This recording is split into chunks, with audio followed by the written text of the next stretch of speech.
That was weird, guys. That was just, I thought my internet might have gone out or Twitch might have gone out, but my OBS just apparently decided it had enough. It was still running, but it wasn't streaming, even though it thought it was streaming. Anyway, hi. Oh, camera's over there. Hi. Yeah. So I'm going to take a moment to add Darksiders to the beat list.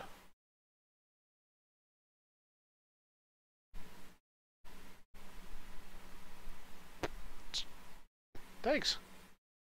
Joe, are you going to bed or you feel like playing some Rocket League?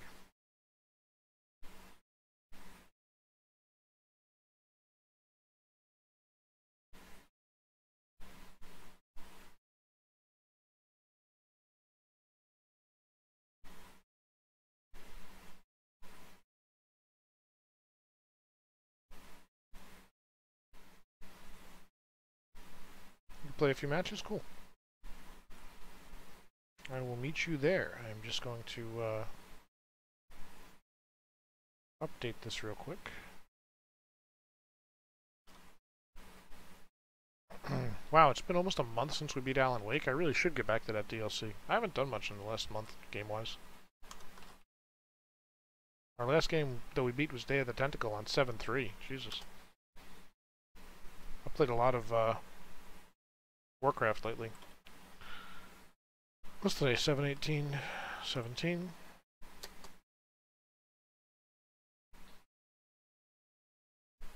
We're still on Infinite. Oh, I really should finish Duke Nukem. I forgot about Duke Nukem. I'm kind of in the middle of that, so I should actually finish that. And I also started Skyrim. God damn it. We're playing Destiny. Jesus, we have a lot of games right now. All right, that's all right.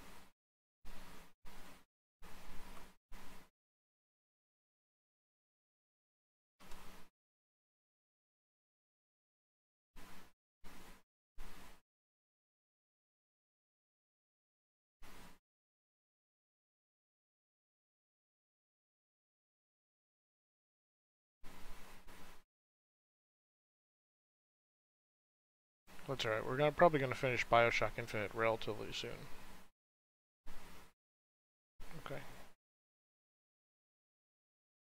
Yeah, right now my now playing list: BioShock Infinite, Roller Coaster Tycoon, Wizardry 1, Duke Nukem 3D Megaton Edition, The Elder Scrolls Skyrim, The Longest Journey in Destiny. 1, 2, 3, 4, 5, 6, 7. That's 7 games.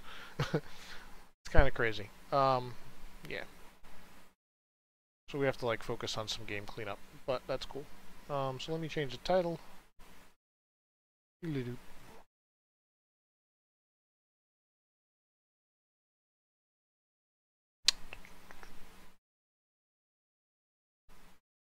To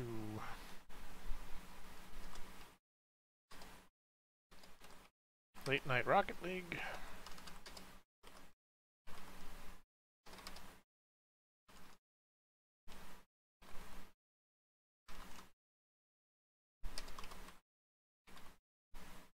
Rocket League.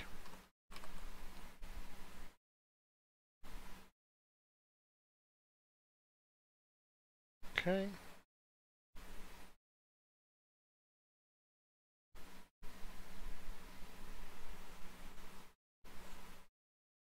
Hey Mokmeal, how you doing, bud? We just beat Darksiders and we're about to play a little bit of Rocket League, man. Before we do our Hobbit around 1 a.m.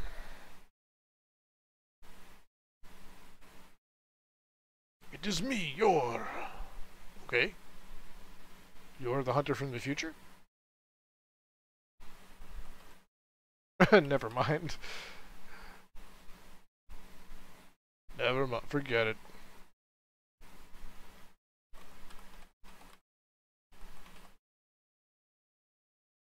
Rocket League Central and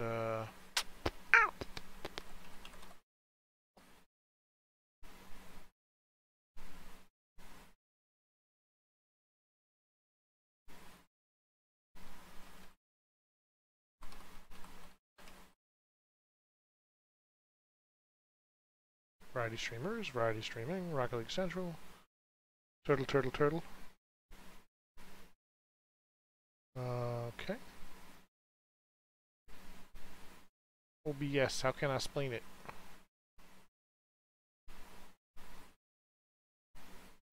There's Rocket League. Hello, Rocket League. How are you?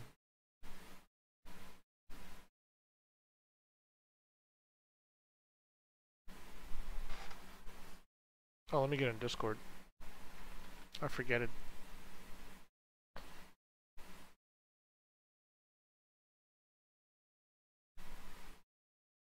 I appear to have forgotten how to Discord.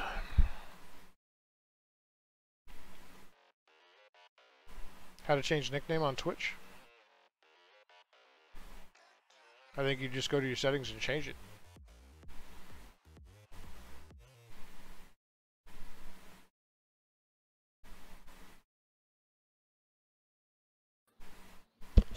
Hey, Joe. Hey Joe, can you hear me? Can you hear me? Now I can. Okay. Cool. Turn you up a little bit. There we go. Alright.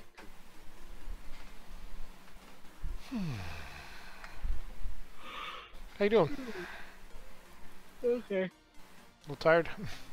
A little, yeah. Now you got work tomorrow, or? Yeah. But you're like, fuck it, I'm staying up and playing games. I'm just a little too wound up. Oh, yeah, so. Yeah. I understand. I'm actually off tomorrow for the first time in 2 weeks. It's kind of nice. Nice. Considering I'm a part-time worker. Oh, you got the new car. I got it in, I got a crate. Oh, So you I opened opened them. up. Cool. Yeah, I got like 3, so I got a pack of 5 keys. Nice. So. I like it. I like the rubber ducky. Your car actually looks pretty damn good. Thank you. Yeah. Which model is that? That is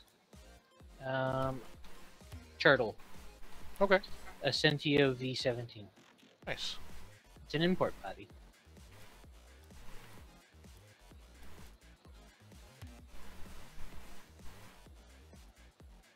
That's cool. Thank you. That's a car I'd like in real life. It looks like the Batmobile. It does a little bit, yeah. You're gonna have a nice big hitbox on that, probably. I was jumping through because I found out that you could have different presets saved for your cars, so you can have multiple cars set up in your garage. Yeah, yeah. And so I was jumping back and forth between. I played a couple solo games where I was trying each one. It seems about the same, All right. and I like that. I like that it's long and flat. I don't like when it's ridiculously tiny. Okay. That's cool. I've gotten pretty comfortable with this car. I had I forget what I was using. I was actually using one of the smaller models for a long time. That's you. Okay.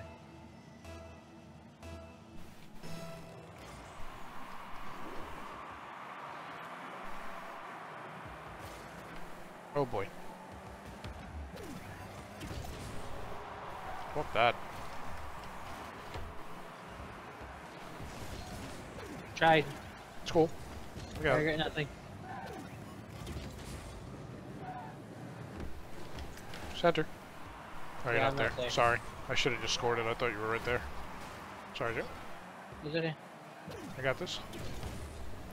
Center. Center again. For me. Oh, that almost went in. I missed.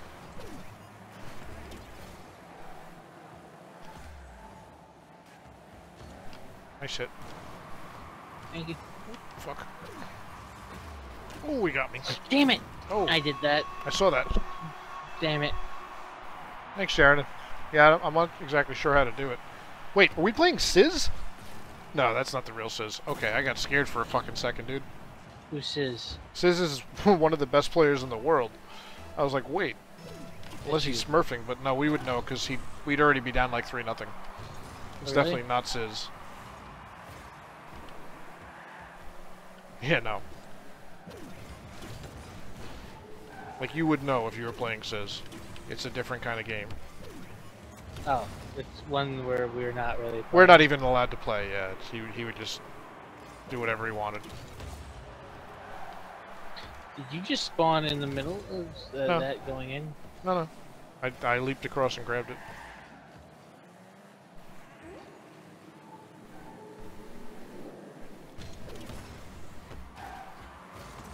Oh, you fucker. It might be Drunk Sizz. No, it's not Drunk Sizz. It's just some dude that has the same nickname. Oh, I fucked that up. Really? Wait, I might save it. Nope. You recovered. It's the night of fucking up a Rocket League. Yeah, it's all good.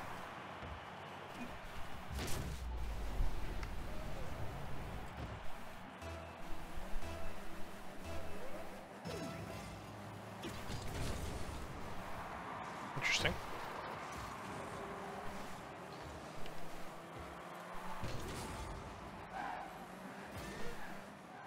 I'm just so happy I actually beat Darksiders. Everything else is... Yeah, what were you so angry about at the start? I was really lost. They were like sending me everywhere, and there was this one section where I could not figure out a way to get to the top of a building, and I was literally in that section for like 45 minutes. Oh, that is aggravating. And it's like, it was just respawning random enemies and stuff. It's just annoying.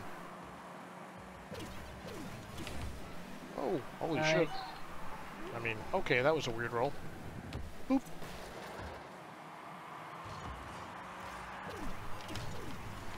Oh, go in, you fuck!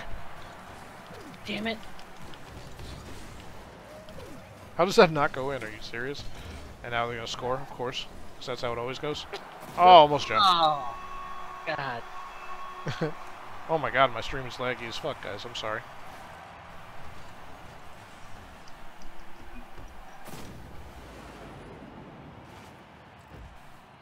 It's like watching slow motion fucking Rocket League. That's you.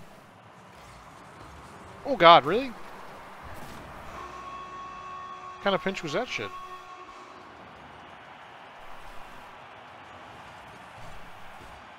Yeesh.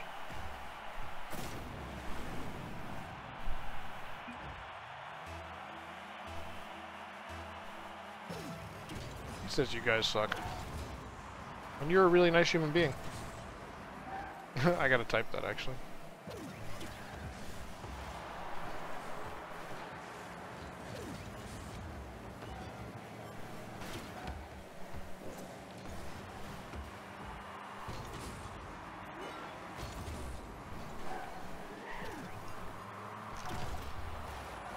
Suck this.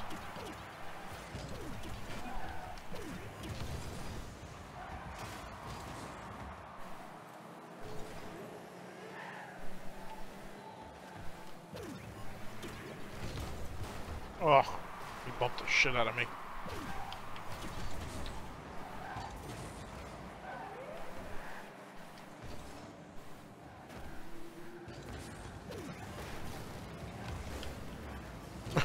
Sorry, Joe. Okay. Standard. They're not gonna know what to do with that.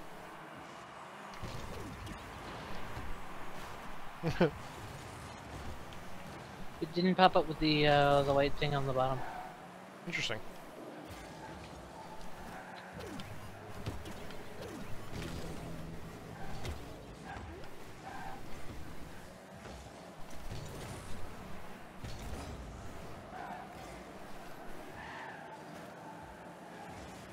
Okay.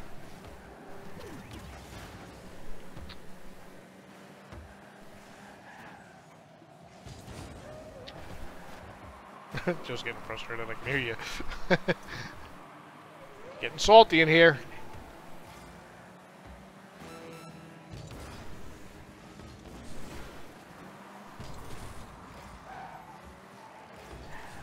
Nice.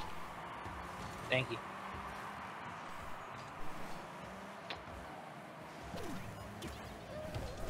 Derp. I don't understand if it's a thing that's based on matchmaking, and you're calling other people suck. Like, you're being matched with them because it thinks you're a comparable level. I don't understand it.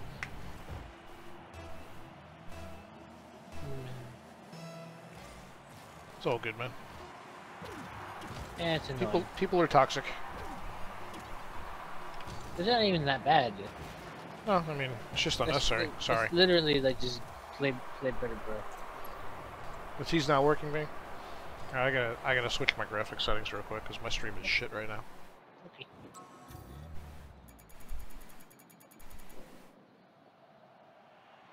He said he's sorry. See?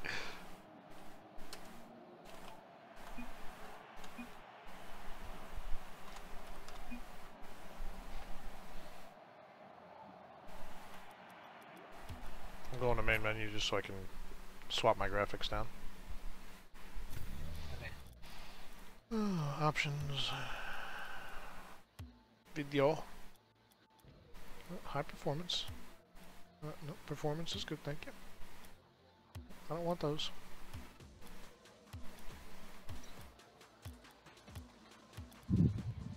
Weather effects. Turned everything off. Yeah, we don't need 60. We actually can do like 40 and be good because I'm only streaming at 30.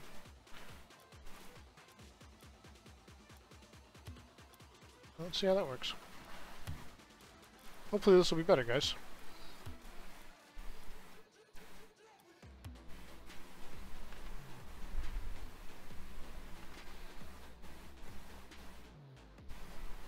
I didn't realize that I had all those shaders and renderers and shit on. Oh, really? Yeah. Oh, your car looks really shiny now that I turned off all like the lighting effects. It's weird. Oh, everything looks so much clearer because I took away all the fog and everything. Oh, that's interesting. It's you. Okay. How did I hit that ball so softly? Skill? You're amazing. Oh, God. What a weird bounce that was. I missed it. I'm in the, just kind of chilling here. I'm guarding the... Oh, God. That's going to be a shot. Okay. I missed my double jump. Oh, okay. I side flipped instead of went straight up. He shot it right at me, too. And I was like, derp! Let me get out of the way. It happened. Yeah. We won too many games last time we played. Mm-hmm. It's revenge.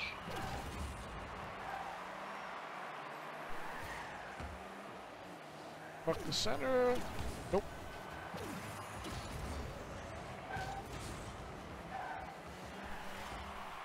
I'm in net.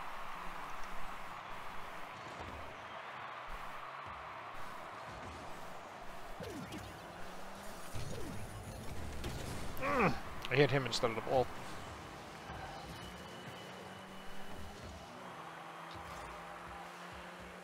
Well, the game looks weird now. Everything like seems like it's in slow-mo or something.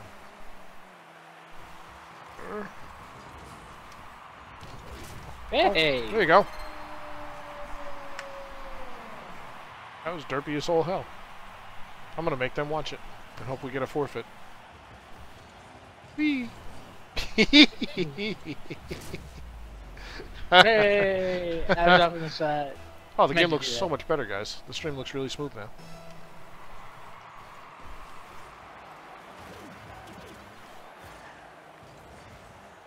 They fucking suck. See, I won't say that to them, though. I won't be Just mean say about it. to the people watching. Well, I mean, they can tell.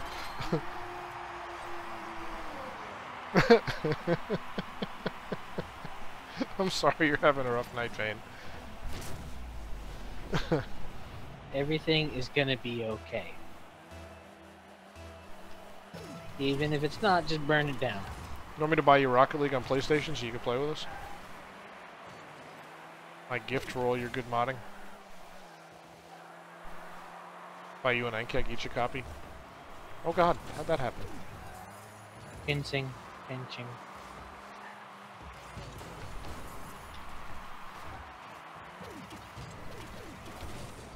Set, okay. Sorry, I should have called it. I got this. Not in call-out mode tonight for some reason. It's okay. We were communicating really well last time, so... Okay, I did the fucking side flip again. Oh god, I got this. Nope. Nice save. We were communicating really well last time, which led to our success, I think, so... Yeah, I really haven't been saying much. Yeah, you're tired. It's cool, man. We're just playing some games. It's all good. I'm not like, RLCS, we're gonna make it! Oh, God! This is why I can't have nice things. That's my favorite line ever for anything. I got this. Oh, neither one of us have it. I didn't know you were there. Scared the shit out of me. Not that that was your fault at all. I just didn't know you were there. That's okay. I think I'm gonna score this. Yeah. Yep.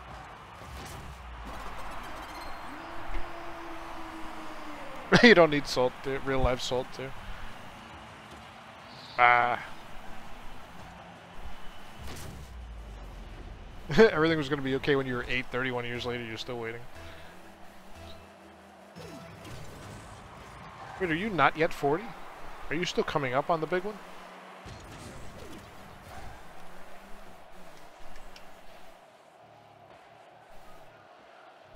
It makes me sad. I'm going to be 50 before my friend here, Joe turns 40. How old are you, Joe? 44. That's traditionally how time's structured. I know. It's just... I don't feel like that, like, at heart, you know? Yeah. No, I feel weird about 30. I was discussing that at work today. They were like, you know... They actually asked me again if I wanted the management position in another branch, and I was like, no, I really don't. And one of my coworkers actually said, when are you going to grow up? And I was like, excuse me? Like, she didn't mean it like that. Like, she was kind of joking about it. She's like, you live your life like a teenager still. And I'm like, that's not really true. Like, I have a lot of responsibilities. I still have a good time. Yeah. I'm just 2 years older than you, Jared. Jared, I thought you were, like, in your 20s. I'm so baffled. Like, she meant it in a very good-natured way. It's just like she's 47 and she feels really old. Sometimes that happens. Oh god, I think you just scored, Joe. Okay.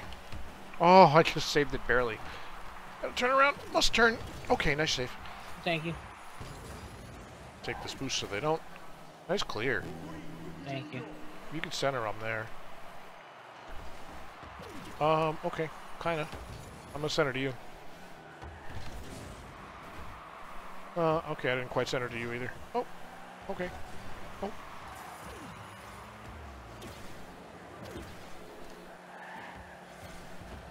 Nice.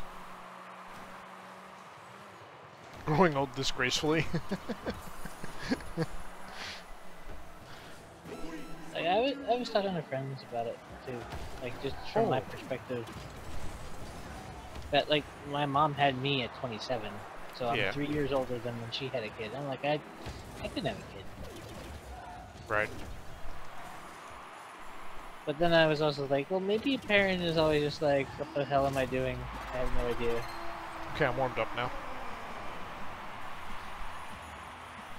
Also, they're really bad. They're playing like we were last game. Yeah, I don't know, like, I've never wanted kids, so I don't even, like, have that perspective.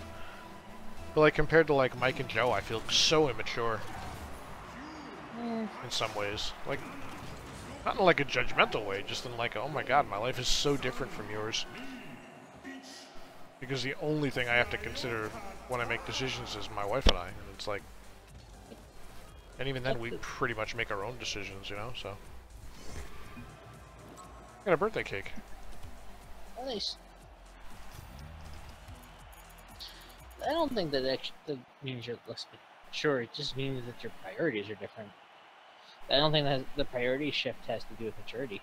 I guess I see, like, they've gotten, their priorities have changed really fast, and they act differently because of it, you know? I mean, as it should be. Like Joe says, Tate's like, he admits getting old immediately. He's like, I'm a grumpy old man now. I'm not sure what I was trying to do there. I don't know. I screwed that up too. I thought I had more boost, I guess. I was like, wait, I'm about to run out. I can't do what I wanted to do. Pop this. Oh! I didn't get it up like I wanted to. Oh, that's always a problem.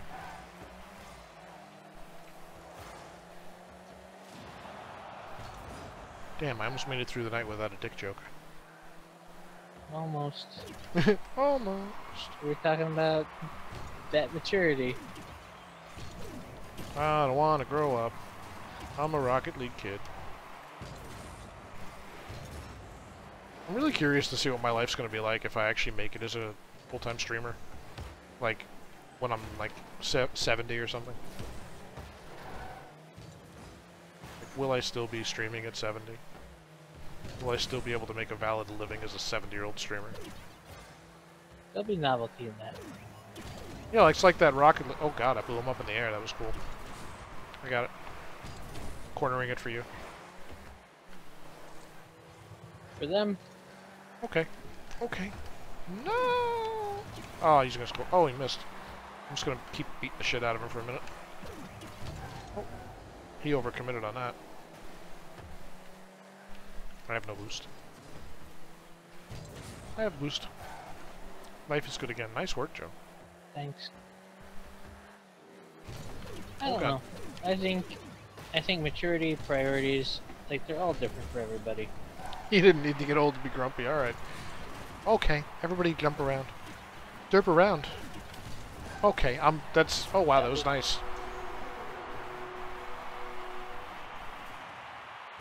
Being old means being a miserable twat, I guess. That's what Vane says. Alright. What is? Being old means being a miserable twat, said Vane. No, that's not true. Be 40 in April, I gotta remember that. 40 in April? Yeah. Well, that means I missed your birthday, Vane. Happy birthday. Happy birthday. Or maybe you hadn't started watching me then. I'm not sure when I played. You're an April baby too? Oh, that's right. You're also April. Mm-hmm. I'm at the end of the month. Right. I think of you near Meg, so I was thinking May, but yeah, you're right there. The way technology is going, when you're 70, streaming will be as old as a black and white TV. Yeah, I know. I can't. There'll be something like it, though. You know? Like, television's lasted 100 years. Screens aren't going away. We just got rid of, like, within the last couple, like, year or two, we got rid of our old RCA that was from 1987 with the turn knobs and UHF. So, yep. the heavy as hell. Oh, God damn it. Oh, we're losing? Fuck that.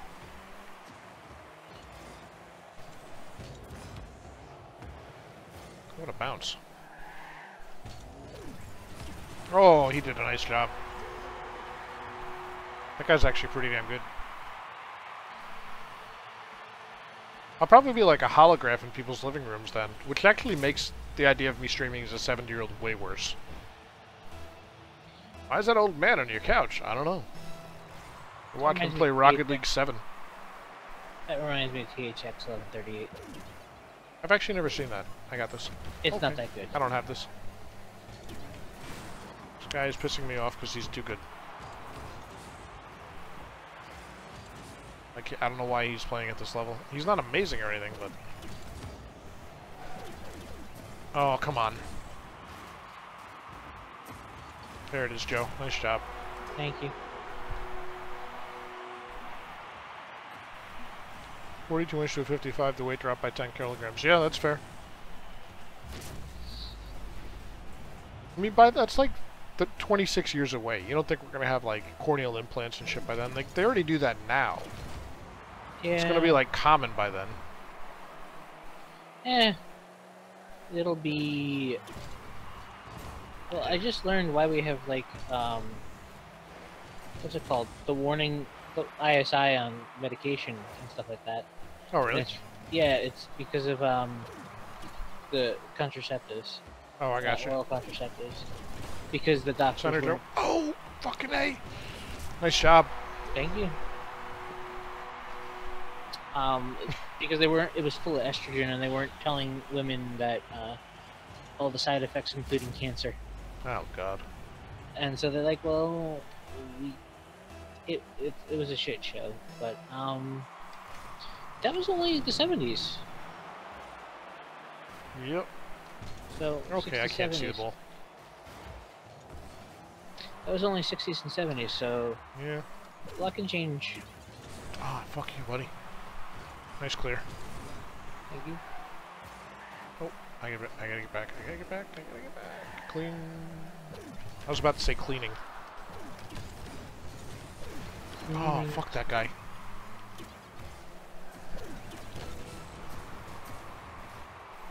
Nope, can't have that booster. I don't know what he's gonna do with this ball either, but I'm gonna try to center it. Oh, I faked him. Demoed. I saw. I'm just going straight back. Oh, you demoed him. Shit. Thought he demoed you, and I was like, I gotta go back. Come on, center. Oh, fuck. Still there, still there, still there. No, he did a good job. Kind of. I'm gonna try. Nope. That's you. Let's get it. Oh god, I did the fucking slow kickoff. Phew. I recovered though. Yeah, I saw that. That looked funky. I don't know why I missed my. Oh god, we're just fucking giving them a goal right now. They're like, ooh, Christmas. Get that shit out of there. Oh. Oh god.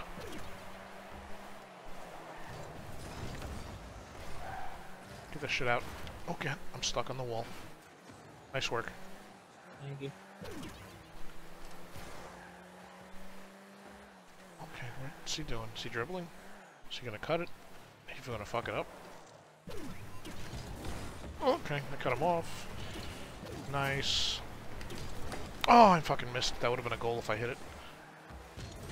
I think it's centered again. See that? Still here. Still Just here. keeping it in their end. Oh, fuckity fuck. No! Oh, okay, he went wide, he went wide. Yep. I'm in net. You can push.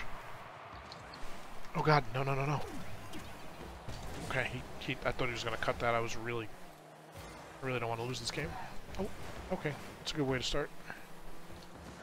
Nice, Joe. Make it happen, Joe! Yeah. You fucking animal, after bumping me too. Like, after I bumped you, I should say. Sanity. I bumped you. Oh, we're kind of both there. Yep. I was trying to say GG. Great pass. You'd be living in a cave by that point? Nah. Only if the nukes come, then we'll all be living in fucking caves. Wow, you kicked my ass that game, dude. I thought I played well that game, and you just ran it up. I didn't realize that I got 750. I leveled. Did you? Nice. Division up? No, I'm at level 24 instead of 23. Oh, I got you. Nice. Do those levels mean anything? Nah. It's just it's how long you played, basically? Yeah. Pretty much. Gotcha.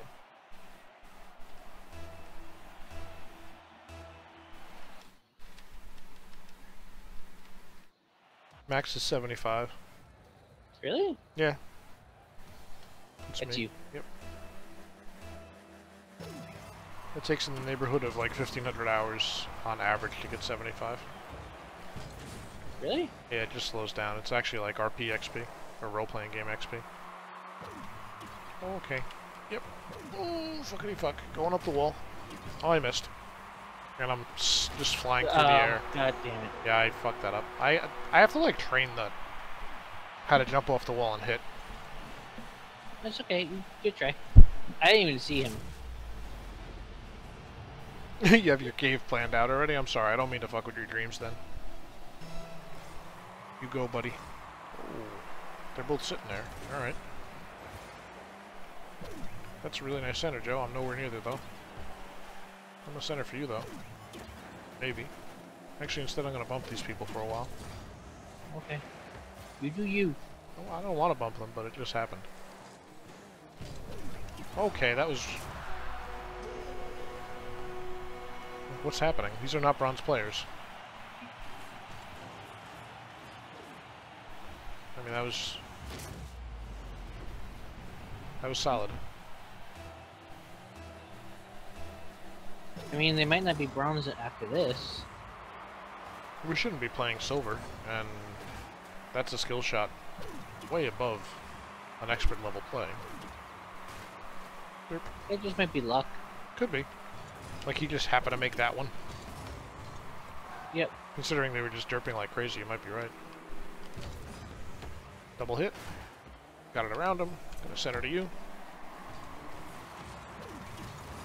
And stole it. No, you fucker.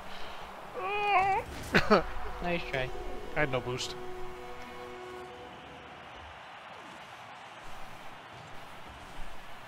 Oh, he's got the pay-to-win car. Alright. What's the pay-to-win car? I forget if it's, I think it's the Mantis. Why is it pay-to-win? It's got the biggest hit body and it's completely flat, so you can always control the angle you're coming off on when you flip and stuff. Oh. Oh my god. Yeah, he's pretty good, dude. He's not a bronze player. Like, he's aerialing very solidly. Not great, like... Okay, I did it again.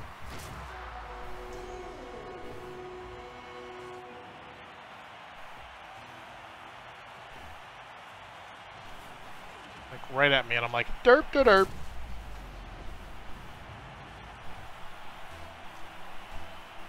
Oh, they're a team, too. I didn't even realize they were an actual team. Oh, are they? Yeah, they have...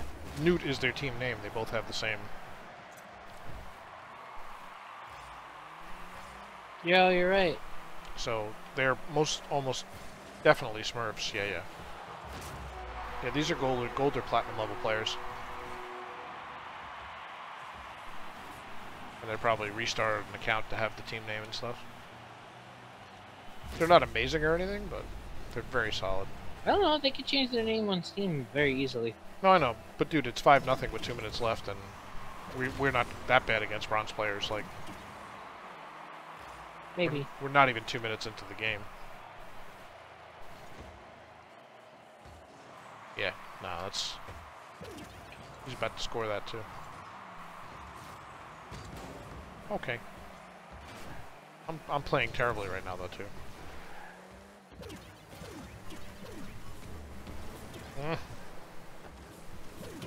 Dude, he's just dribbling. He's just doing whatever he wants. They're really just fucking around.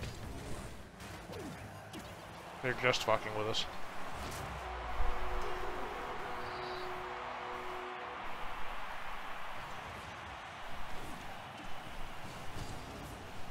Like, I don't even feel bad right now because they're higher level players who are absolutely fucking with us. Okay.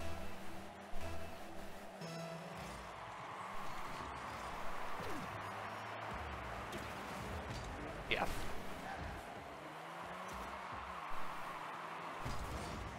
Just kidding.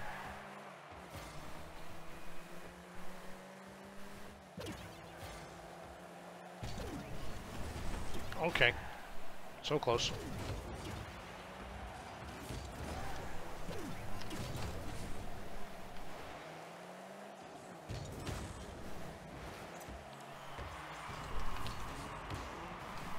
Doop. Really? Mother of dicks. Oh, and I got demoed. I heard. Fuck this guy.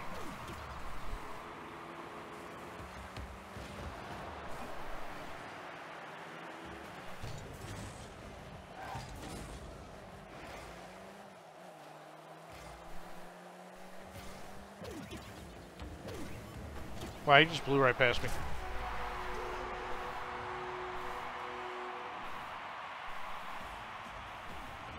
He faked the shit out of me right there.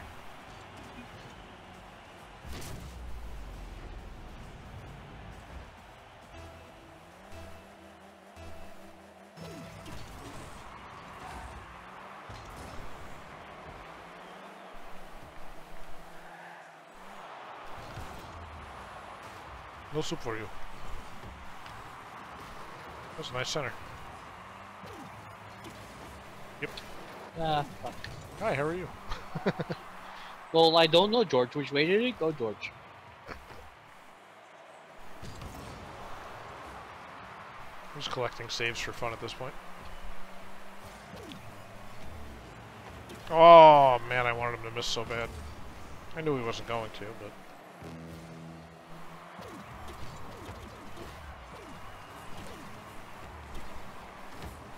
I think he knew I was there. Oh, nice job.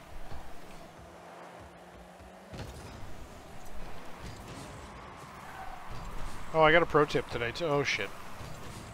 That's not it. Hitting the ball with the corner of your car increases power, like, exponentially. Really? Yeah. It's like instead of the flat front, if you hit it on the corner. It takes a lot of practice. Yeah. Everything in this game takes a lot of fucking practice. It's a physics game.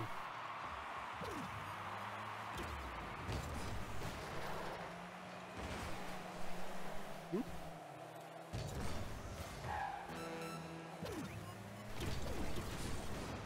Sorry. I'm just kind of fucking around at this point because... Fuck! Whee!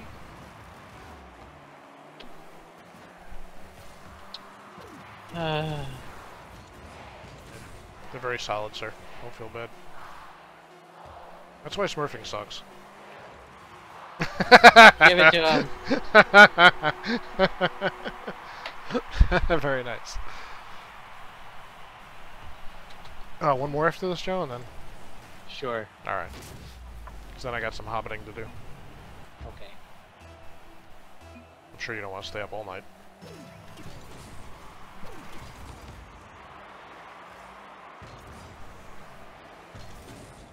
Until you get Destiny, anyway. Forget it. I have the game. Oh, you got the game already? You just don't have the PlayStation? I have the game, I don't have the... yeah. Did you get a good deal? I got the Taken King. I got everything in one disc. Pretty cheap on Amazon. Oh, nice. No, I meant for the PlayStation. Oh, I just got a PS4 Pro. Okay. Yeah, I have the same disc with everything in it. The Game of the Year style thing or whatever. That's not what they called it, but it's like the Platinum Collection or something. Yeah, it's essentially the Game of the Year. But it was never Game of the Year at all. Right. Yeah, oddly enough. Kind of slept a little bit its first year. That was like word spread. I heard it didn't. It took until Taken King to actually, like, people be like, this is actually good. Yeah. Oh man, we're playing against Jesus. Jesus helps those who help themselves. Ooh. Go ahead. Oh no, I screwed that up! No, you got it, you got it. Jesus! He tried. Hey, Nana. He took the ball. Welcome to Derp. Hola. Jesus, take the ball.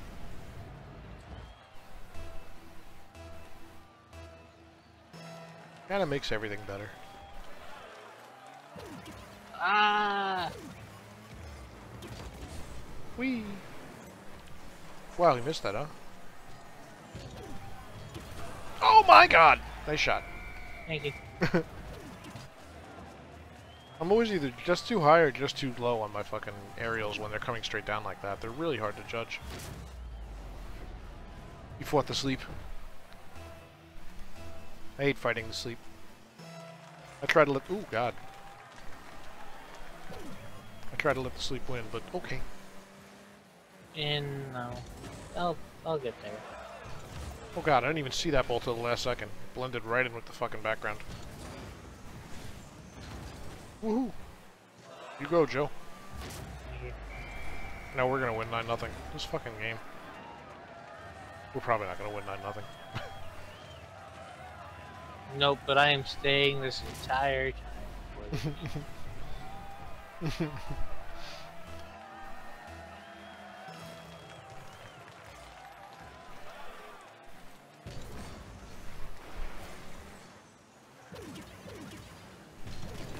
Whee! Where's that going? Oh boy. I'll back up a little bit. Okay. That was interesting. Okay. Fuck. Oh, they both missed. Okay, I missed. No. They're gonna score. Nope. No, nice save. Never give up. Never surrender. Always put your hands inside a blender. Wait, never put your hands inside a blender. Shit. Rock, rock, rock, rock. Centering!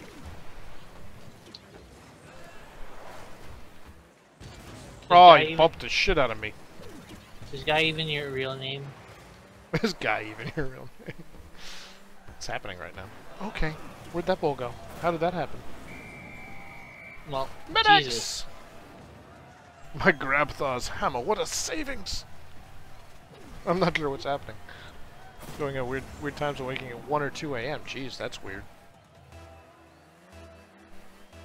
You need a schedule. Or not, I mean, you know. I'm trying to get there. I was in the air for so long. We're all adults. We can decide if we want to eat ice cream for dinner or not. That's true. You can't have that, sir. No. I said no. I said no! Boop. Okay. I got a little too fancy. Yeah, yeah. No fancy. That's the only way to get learning, Joe. To get learning? Am I okay? Yeah, that's not fancy. That's you trying to show off your book learning. I want to hit the ball. You want to go fast, Ricky Bobby. Should I start streaming NASCAR 94? I forget if it's 94 and I think it's 94 that I have. It must be. I remember where I was living when I had it, so. I have one of them. That and Mario Andretti for whatever reason. No, I much prefer rally racers. Burnout Paradise was a ton of fun. I never played that. Please no, Vane says. Oh, okay, that's off the list with Pokemon.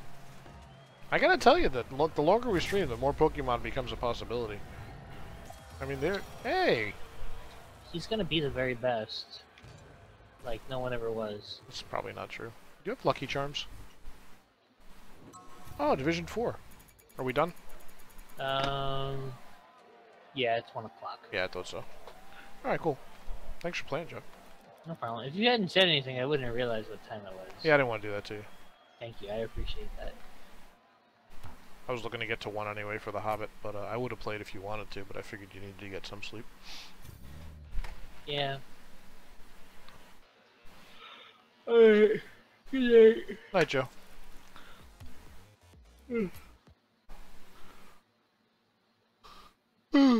Exactly. I don't want to be in the turtle's house. Okay. I gotta do another title change here, guys. Where's my OBS? Everything's fucked. There's too many cats, not enough dogs. People living together. At least. Oh, hey, Fireplace. How are you?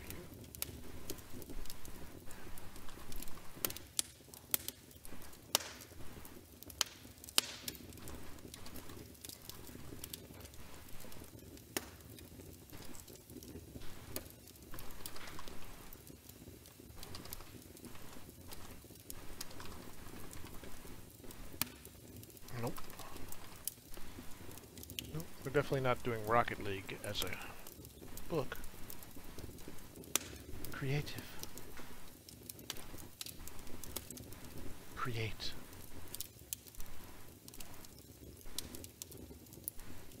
Boom. Lights are on. Hey man, your lights is on. The fuck, you blind and deaf? I said your lights is on.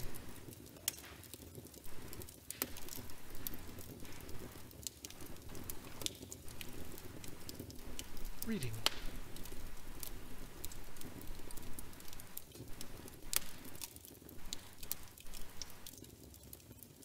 Update information. Information has been updated. It's that exciting, guys. I love when the information gets updated. Alright. Let me just edit my YouTube title. So people aren't incredibly confused, because according to that I'm still playing Darksiders.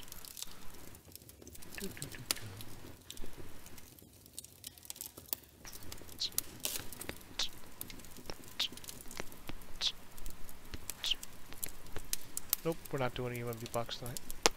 Or ever.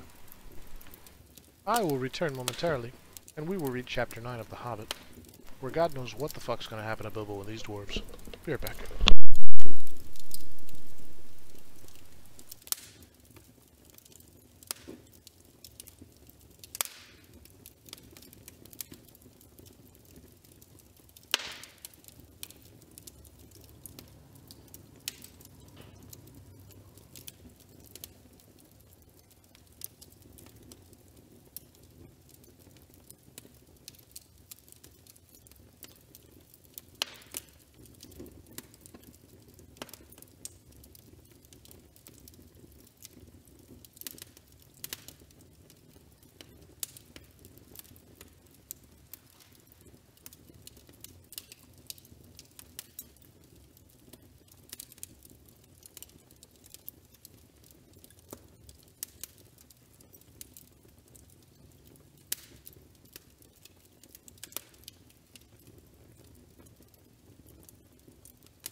Hello, my little birdies. How are you tonight? Real quick stream reset because of titling. BRB. Don't leave me.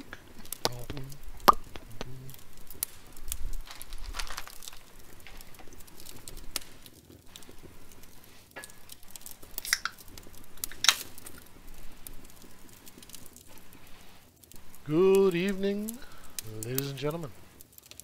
Good morning, really. Depending on where you are. Good day. Good afternoon. My name is Joe, and this is Game Live Game. It reads The Hobbit by J.R.R. Tolkien, but first he's going to have Hershey's cookies and cream dipped pretzels. Because he's a little hungry. So he didn't eat much for dinner.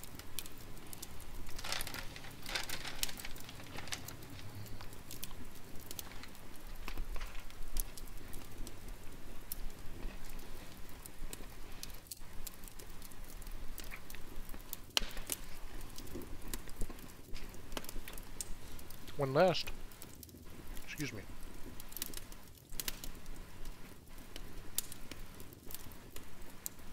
It's time to shave again. I think I have permanent raccoon from the sunglasses now too. I don't even get any sun. My face just looks like that all the time now.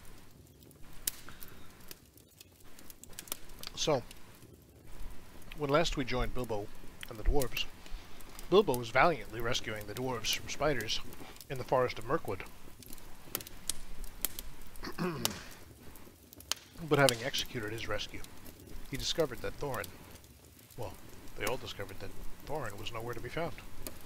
And as we found out, Thorin had been taken captive by the Wood Elves, who were none too fond of dwarves. And that is where we come to in Chapter 9, Barrels Out of Bond, which is only 16 pages, so we should be in pretty good shape tonight. A moment, please. Ah, the crackle of the... Warm your hands by the fire, ladies and gentlemen. The day after the battle with the spiders, Bilbo and the dwarves made one last despairing effort to find a way out before they died of hunger and thirst. They got up and staggered on in the direction which 8 out of the 13 of them guessed to be the one in which the path lay, but they never found out if they were right. Such day as there ever was in the forest was fading once more into blackness of night, when suddenly out sprang the light of many torches all round them, like hundreds of red stars. Out leaped wood elves with their bows and spears and called the dwarves to a halt. There was no thought of a fight, even if the dwarves had not been in such a state that they were actually glad to be captured. Their small knives, the only weapons they had, would have been of no use against the arrows of the elves that could hit a bird's eye in the dark. So they simply stopped dead and sat down and waited. All except Bilbo, who popped on his ring and slipped quickly to one side. That is why, when the elves bound the dwarves in a long line, one behind the other, and counted them, they never found or counted the Hobbit. Nor did they hear or feel him trotting along well behind their torchlight as they led off their prisoners into the forest. Each dwarf was blindfolded, but that did not make much difference, for even Bilbo, with the use of his eyes, could not see where they were going, and neither he nor the others knew where they had started from anyway. Bilbo had all he could do to keep up with the torches, for the elves were making the dwarves go as fast as ever they could, sick and weary as they were. The king had ordered them to make haste. Suddenly the torches stopped, and the Hobbit had just time to catch them up before they began to cross the bridge. This was the bridge that led across the river to the king's doors. The water flowed dark and swift and strong beneath, and at the far end were gates before the mouth of a huge cave that ran into the side of a steep slope, covered with trees. There the great beeches came right down to the bank, till their feet were in the stream. Across the bridge, the elves thrust their prisoners, but Bilbo hesitated in the rear. He did not at all like the look of the cavern mouth, and he only made up his mind not to desert his friends just in time to scuttle over at the heels of the last elves, before the great gates of the king closed behind them with a clang. Pardon me. Having trouble getting the throat clear.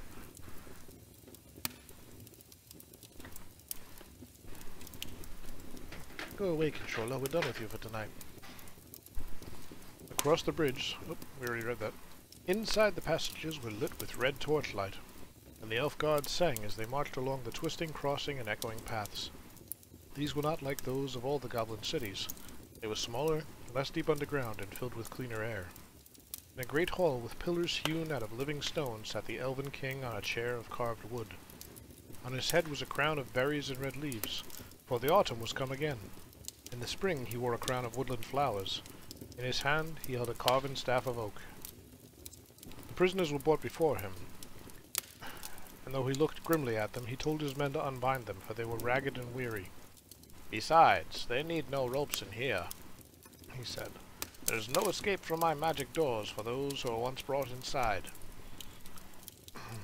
Long and searchingly he questioned the dwarves about their doings, and where they were going to, and where they were coming from.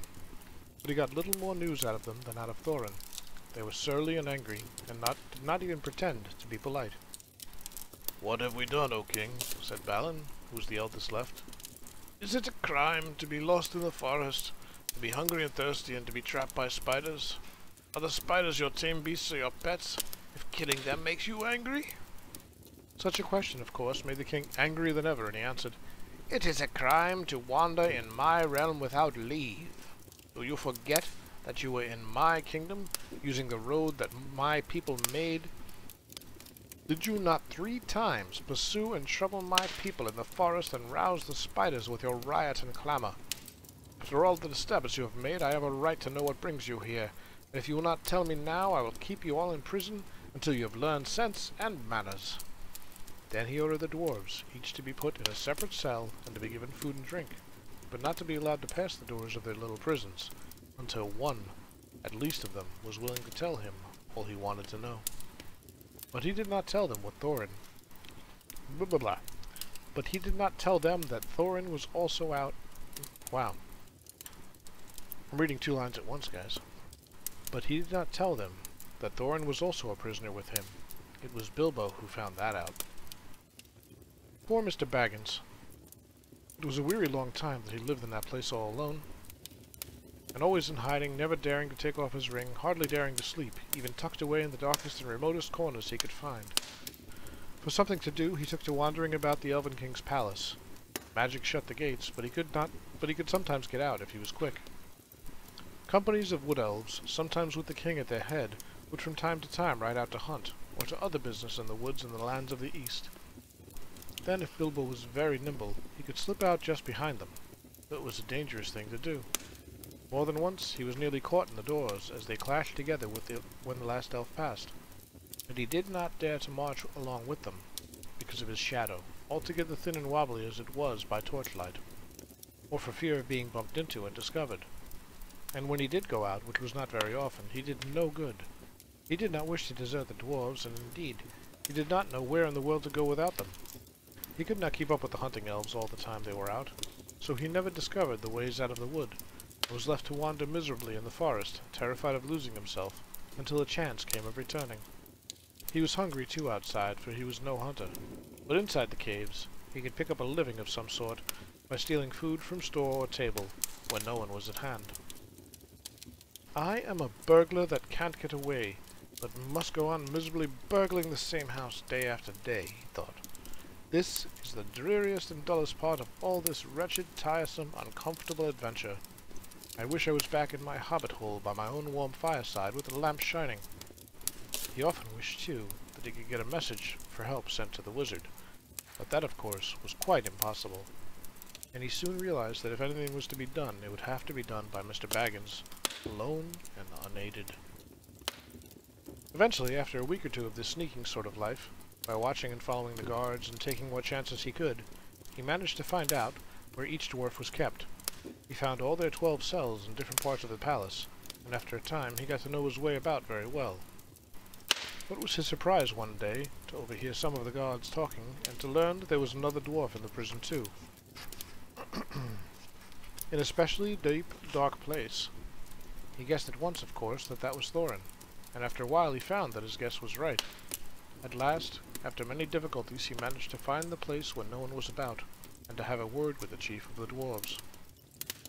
Thorin was too wretched to be angry any longer at his misfortunes, and was even beginning to think of telling the king all about how his treasure and his quest, which shows how low-spirited he had become, when he heard Bilbo's little voice at his keyhole. He could hardly believe his ears. Soon, however, he made up his mind that he could not be mistaken, and he came to the door and had a long whispered talk with the Hobbit on the other side. So it was that Bilbo was able to take secretly Thorin's message to each of the other imprisoned dwarves, telling them that Thorin their chief was also in prison close at hand, and that no one was to reveal their errand to the king. Not yet. Not before Thorin gave the word. For Thorin had taken heart again, hearing how the Hobbit had rescued his companions from the spiders, and was determined once more not to ransom himself with promises to the king of a share in the treasure, until all hope of escaping in any other way had disappeared. Until, in fact, the remarkable Mr. Invisible Baggins, of whom he began to have a very high opinion indeed, had altogether failed to think of something clever. The other dwarves quite agreed when they got the message. They all thought their own shares in the treasure, which they quite regarded as theirs in spite of their plight and the still unconquered dragon, would suffer seriously if the Wood Elves claimed part of it, and they all trusted Bilbo. Just what Gandalf had said would happen, you see. Perhaps that was part of his reason for going off and leaving them. Bilbo, however, did not feel nearly so hopeful as they did. He did not like being depended on by everyone, and he wished he had the wizard at hand. But that was no use. Probably all the dark distance of the Mirkwood lay between them. He sat and thought, until his head had nearly burst, but no bright idea would come.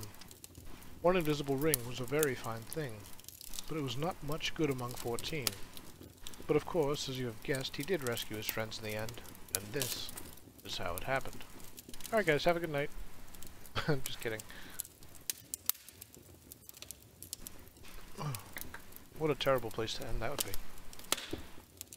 One day, nosing and wandering about, Bilbo discovered a very interesting thing. The great gates were not the only entrance to the caves. A stream flowed under part of the lowest regions of the palace and joined the Forest River some way further to the east, beyond the steep slope out of which the main mouth opened. When this underground watercourse came forth from the hillside, there was a water gate. There the rocky roof came down close to the surface of the stream, and from it a portcullis could be dropped right to the bed of the river to prevent anyone coming in or out that way. But the portcullis was often open, for a good deal of traffic went out and in by the water gate. If anyone had come in that way, he would have found himself in a dark, rough tunnel, leading deep into the heart of the hill. But at one point where it passed under the caves, the roof had been cut away and covered with great oaken trapdoors. These opened upwards into the king's cellars. There stood barrels and barrels and barrels, for the Wood Elves, and especially their king, were very fond of wine, though no vines grew in those parts. The wine and other goods were bought from far away, from their kinsfolk in the south, or from the vineyards of men in distant lands. Hiding behind one of the largest barrels, Bilbo discovered the trapdoors and their use, and lurking there, listening to the talk of the king's servants, he learned how the wine and other goods came up the river, or overland to the long lake. It seemed a town of men still throve there, built out on bridges far into the water as a protection against enemies of all sort, and especially against the dragon of the mountain. From Lake Town, the barrels were brought up the Forest River. Often they were just tied together like big rafts and poled or rowed up the stream. Sometimes they were loaded onto flat boats. When the barrels were empty and the elves cast them through the trapdoors, opened the water gate, and out the barrels floated into the stream, bobbing along until they were carried by the current to a place far down the river where the bank jutted out, near to the very eastern edge of Mirkwood. There they were collected and tied together and floated back to Lake Town, which stood close to the point where the Forest River flowed into the long lake. For some time Bilbo sat and thought about his water gate, and wondered if it could be used for the escape of his friends, and at last he had the desperate beginnings of a plan. The evening meal had been taken to the prisoners. The guards were tramping away down the passages, taking the torchlight with them, and leaving everything in darkness. Then Bilbo heard the king's butler bidding the chief of the guards good night. "Now come with me," he said, "and taste the new wine that has just come in. I shall be hard at work tonight clearing the cellars of the empty wood, so let us have a drink first to help the labor. Very good, laughed the chief of the guards. I'll taste with you and see if it's fit for this king's table. There is a feast tonight, and it would not do to send up poor stuff. When he heard this, Bilbo was all in a flutter, for he saw that luck was with him, and he had a chance at once to try his desperate plan. He followed the two elves until they entered a small cellar, and sat down at a table, on which 2 large flagons were set. Soon they began to drink and laugh merrily. Lucky bastards. Luck of an unusual kind was with Bilbo then. It must be potent wine to make a wood elf drowsy, but this wine, it would seem, was the heady vintage of the great gardens of Dorwinion, not meant for the soldiers or his servants, but for the king's feast only, and for smaller bowls, not for the butler's great flagons. Very soon the chief guard nodded his head, then he laid it on the table, and fell fast asleep. The butler went on talking and laughing to himself for a while without seeming to notice, but soon his head too nodded to the table, and he fell asleep and snored beside his friend. Then in crept the Hobbit. Very soon the chief guard had no keys, but Bilbo was trotting as fast as he could along the passage toward the cells. The great bunch seemed very heavy in his arms, and his heart was often in his mouth, in spite of his ring, for he could not prevent the keys from making every now and then a loud clink and clank, which put him all in a tremble. First he unlocked Balin's door, and locked it again carefully as soon as the dwarf was outside. Balin was most surprised, as you can imagine, but glad as he was to get out of his wearisome little stone room. He wanted to stop and ask questions, and know what Bilbo was going to do and all about it. "No time now," said the Hobbit. "You must follow me. We must all keep together and not risk getting separated. All of us must escape, or none, and this is our last chance. If this is found out, goodness knows where the king will put you next, and chains on your hands and feet too, I expect. Don't argue, there's a good fellow." Then off he went, from door to door, until his following had grown to 12, none of them any too nimble, what with the dark and what with their long imprisonment. Bilbo's heart thumped every time one of them bumped into another, or grunted and whispered in the dark. "Drat this dwarvish racket," he said to himself, but all went well and they met no guards. As a matter of fact, there was a great autumn feast in the woods that night, and in the halls above, nearly all of the king's folk were merrymaking. At last, after much blundering, they came to Thorin's dungeon, far down in a deep place, and fortunately not too far up from the cellars. "Upon my word," said Thorin, when Bilbo whispered to him to come out and join his friends, "Gandalf spoke true, as usual. A pretty fine burglar you make, it seems, when the time comes. I'm sure we are all forever at your service, whatever happens after this. But what comes next?" Bilbo saw that the time had come to explain his idea, as far as he would, but he did not feel at all sure how the dwarves would take it. His fears were quite justified, for they did not like it a bit, and started grumbling loudly in spite of their danger. "We shall be bruised and battered to pieces and drowned too, for certain," they muttered. "We thought you had to get some sensible notion when you managed to get hold of the keys. This is a mad idea." "Very well," said Bilbo, very downcast and also rather annoyed. "Come along, back to your nice cells, and I'll lock you all in again, and you can sit there comfortably and think of a better plan. But I don't suppose I shall ever get hold of the keys again, even if I feel inclined to try." That was too much for them, and they calmed down. In the end, of course, they had to do just what Bilbo suggested, because it was obviously impossible for them to try to find a way into the upper halls, or to fight their way out of the gates that closed by magic. And it was no good grumbling in the passages until they were caught again. So following the Hobbit, down into the lowest cellars they crept. They passed a door through which the chief guard and the butler could be seen still happily snoring with smiles upon their faces. Lucky bastards. The wine of Dorwinion brings deep and pleasant dreams. There would be a different expression on the face of the chief guard the next day, even though Bilbo, before they went on, stole in kind-heartedly and put the keys back in his belt. "That will save him from some of the trouble he is in for," said Mr. Baggins to himself. "He wasn't a bad fellow, and quite decent to the prisoners. It will puzzle them all, too. They will think we had very strong magic to pass through all those locked doors and disappear." Disappear? We have got to get very busy very quick, if that is to happen.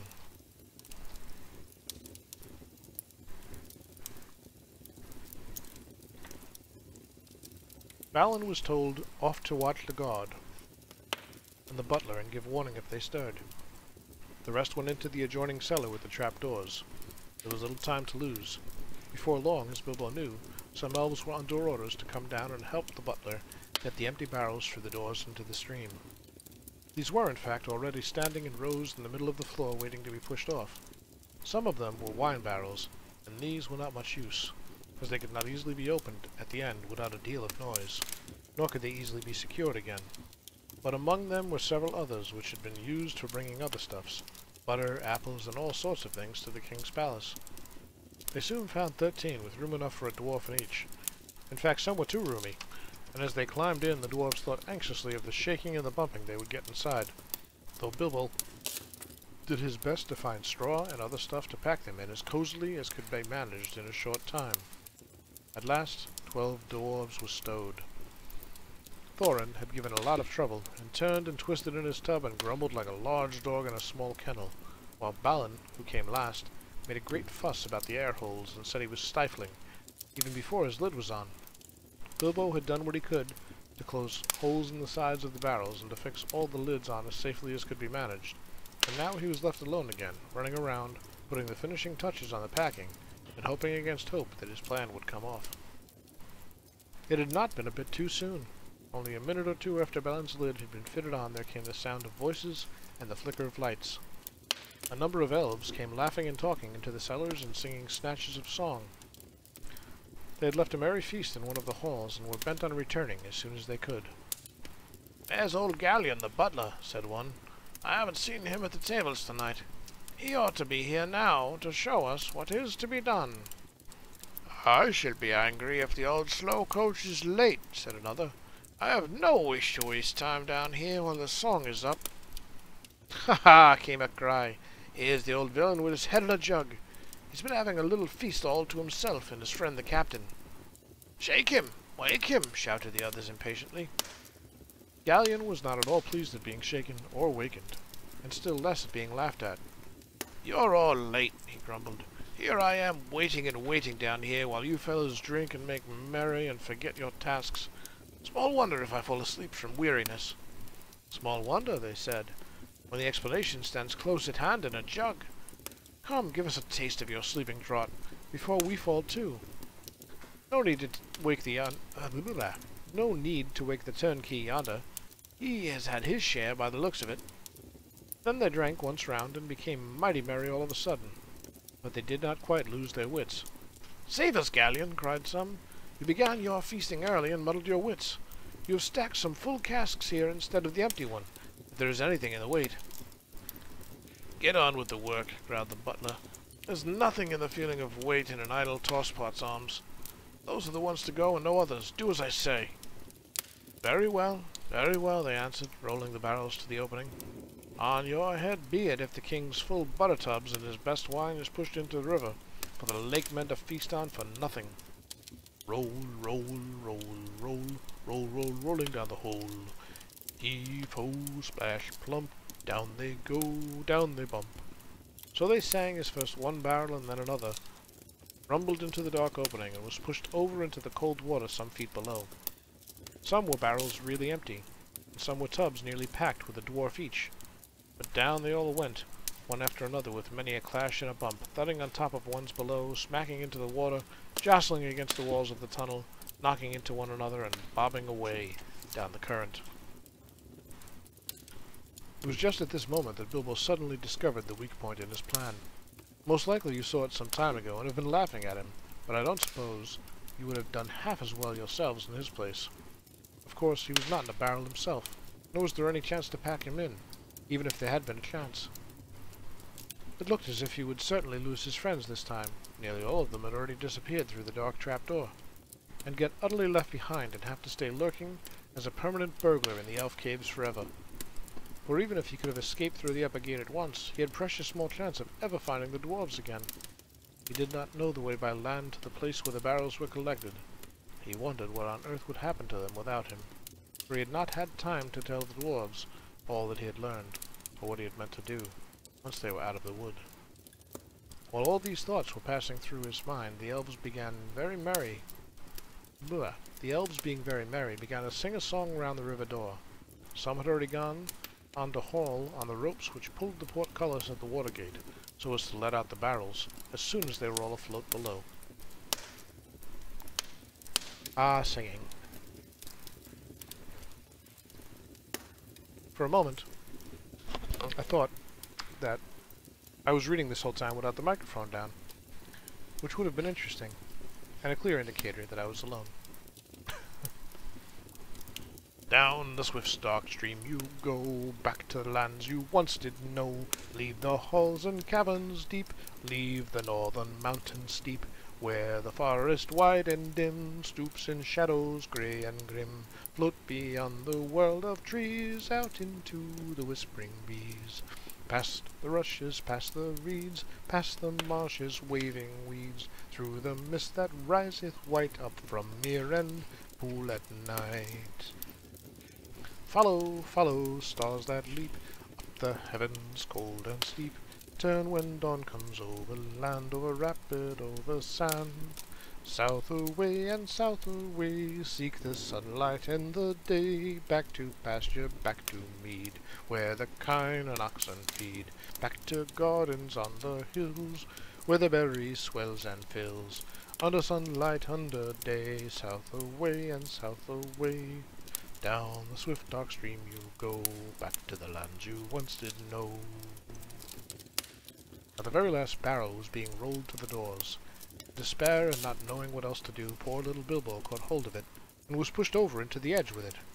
Down into the water he fell, splash, into the cold dark water with the barrel on top of him. And then he died. And that is where our story ends. No. He came up again sputtering and clinging to the wood like a rat, but for all his efforts he could not scramble on top. Every time he tried, the barrel rolled round and ducked him under again. It was really empty, and floated light as a cork.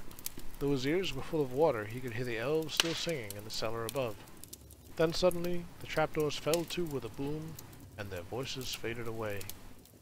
He was in the dark tunnel, floating in icy water, all alone. For you cannot count friends that are all packed up in barrels. Very soon a grey patch came up in the darkness ahead. He heard the creak of the water gate being hauled up, and he found that he was in the midst of a bobbing and bumping mass of casks and tubs, all pressing together to pass under the arch and get out to the open stream. He had as much as he could do to prevent himself being bustled and battered to bits, but at last the jostling crowd began to break up and swing off, one by one, under the stone arch and away. Then he saw that it would have been no good even if he had to manage to get astride his barrel, for there was no room to spare, not even for a hobbit, between its top and the suddenly stooping roof where the gate was. Out they went under the overhanging branches of the trees on either bank. Bilbo wondered what the dwarves were feeling and whether a lot of water was getting into their tubs. Some of those that bobbed along by him in the gloom seemed pretty low in the water, and he guessed that these had dwarves inside.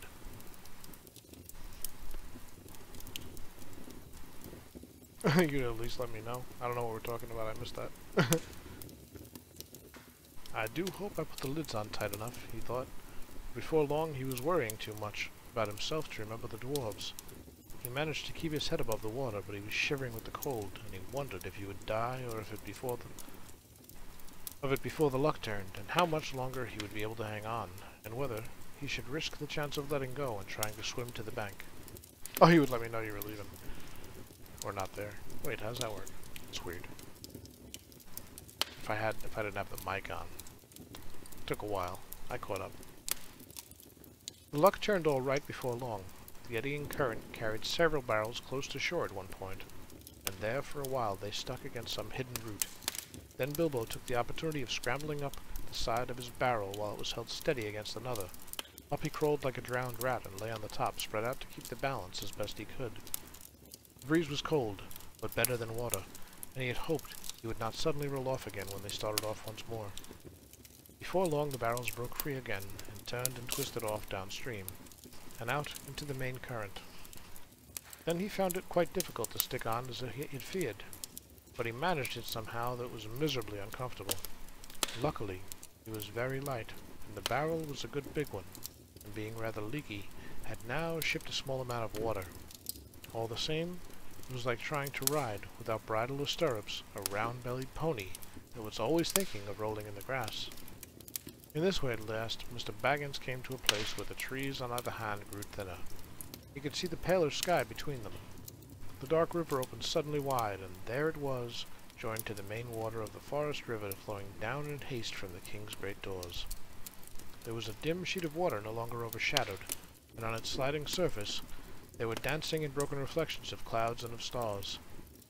Then the hurrying water of the forest river swept all the company of casks and tubs away to the north bank, in which it had eaten out a wide bay. They had a shingly shore under the hanging banks, and was walled at the eastern end by a little jutting cape of hard rock.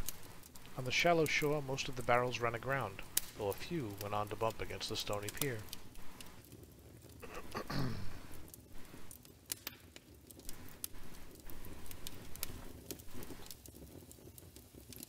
There were people on the lookout for the banks.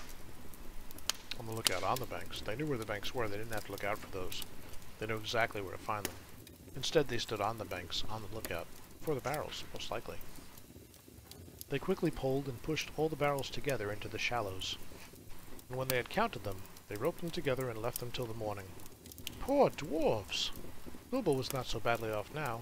He slipped from his barrel and waded ashore, and then sneaked along to some huts that he could see near the water's edge. He no longer thought twice about picking up a supper uninvited if he got the chance. He had been obliged to do it for so long, and he knew only too well what it was like to really be hungry, not merely politely interested in the dainties of a well-filled larder. Also, he had caught a glimpse of a fire through the trees, and that appealed to him, with his dripping and ragged clothes clinging to him cold and clammy. There is no need to tell you much of what his adventures that night, but now we are drawing near the end of the eastward journey. That's not castward, that's eastward. Of the eastward journey, and coming to the last of the greatest adventure, so we must hurry on. Of course, helped by his magic ring, he got on very well at first, but he was given away in the end by his wet footsteps on the trail of drippings that left whenever he went or sat. And also, he began to snivel, and whenever he tried to hide, he was found out by terrific explosions of his suppressed sneezes. Very soon there was a fine commotion in the village by the riverside, but Bilbo escaped into the woods carrying a loaf and a leather bottle of wine, and a pie that did not belong to him. The rest of the night he had to pass wet as he was, and far from a fire, but the bottle helped him do that, and he actually dozed a little on some dry leaves, even though the year was getting late and the air was chilly. He woke again with a specially loud sneeze. It was already grey morning, and there was a merry racket down by the river. They were making up a raft of barrels, and the raft elves would soon be steering it off down the stream to Lake Town. Bilbo sneezed again. He was no longer dripping, but he felt cold all over. He scrambled down as fast as his stiff legs would take him, and managed just in time to get onto the mass of casks without being noticed in the general bustle. Luckily there was no sun at the time to cast an awkward shadow, and for a mercy he did not sneeze again for a good while. There was a mighty pushing of poles. The elves that were standing in the shallow water heaved and shoved. The barrels, now all lashed together, creaked and fretted. "This is a heavy load," some grumbled. "They float so deep. Some of these are never empty." "If they had come ashore in the daylight, we might have had to look inside." "No time now," cried the raftman. "Shove off!" And off they went at last, slowly at first, until they had passed the point of the rock where the other elves stood to fend them off with poles, and then quicker and quicker as they caught the main stream and went sailing away, down towards the lake.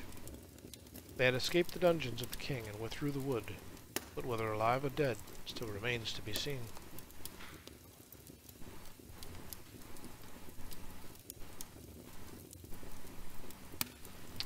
"11 more pages I think will press on through chapter 10. For I am awake. It will get us to a good point to continue. Chapter 10, A Warm Welcome. The day grew lighter and warmer as they floated along. After a while the river rounded a steep shoulder of land that came down upon their left. Under its rocky feet, like an inland cliff, the deepest stream had flowed lapping and bubbling.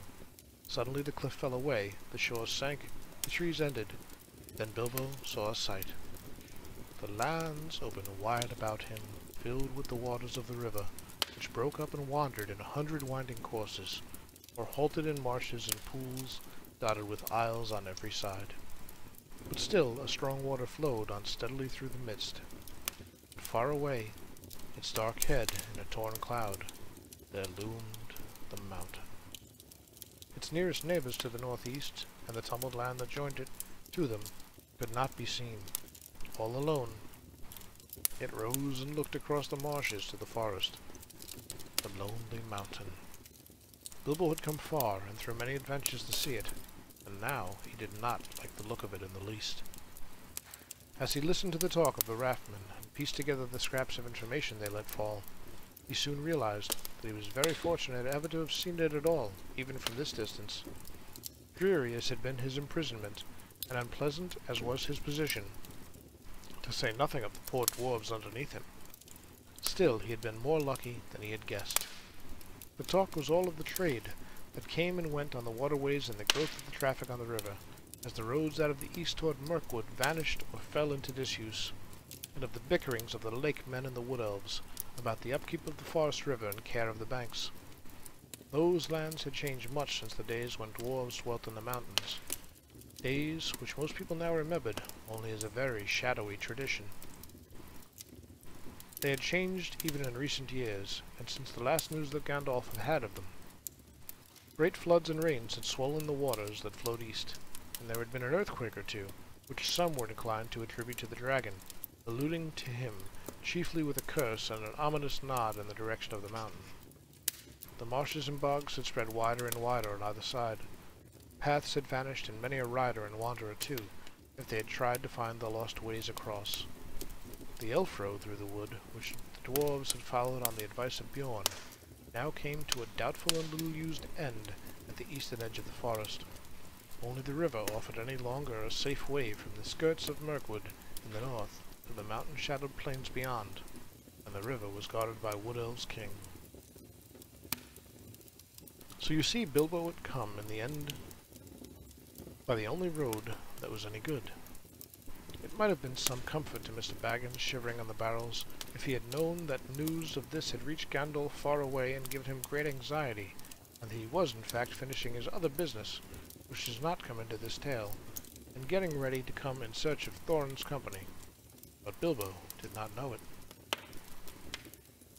All he knew was that the river seemed to go on and on forever, and he was hungry, and he had a nasty cold in the nose, and he did not like the way the mountains seemed to frown at him and threaten him as it drew ever nearer. After a while, however, the river took a more southerly course, and the mountain receded again, and at last, late in the day, the shores grew rocky, the river gathered all its wandering waters together in a deep and rapid flood, and they swept along at a great speed. The sun had set, when turning with another sweep towards the east, the forest river rushed into the long lake. There it had a wide mouth with stony cliff-like gates at either side, whose feet were piled with shingles. The long lake! Bilbo had never imagined that any water that was not the sea could look so big. It was so wide that the opposite shores looked small and far, but it was so long that its northerly end, which pointed towards the mountain, could not be seen at all. Only from a map did Bilbo know that the way up there, where the stars of the Wain were already twinkling, the running river came down into the lake from the dale, and with the forest river filled the deep waters, what must once have been a great deep rocky valley. At the southern end of the doubled waters, poured out again over the high waterfalls and ran away hurriedly, off to unknown lands. In the still evening air, the noise of the falls could be heard like a distant roar. Not far from the mouth of the forest river was the strange town he had heard the elves speak of in the king's cellars.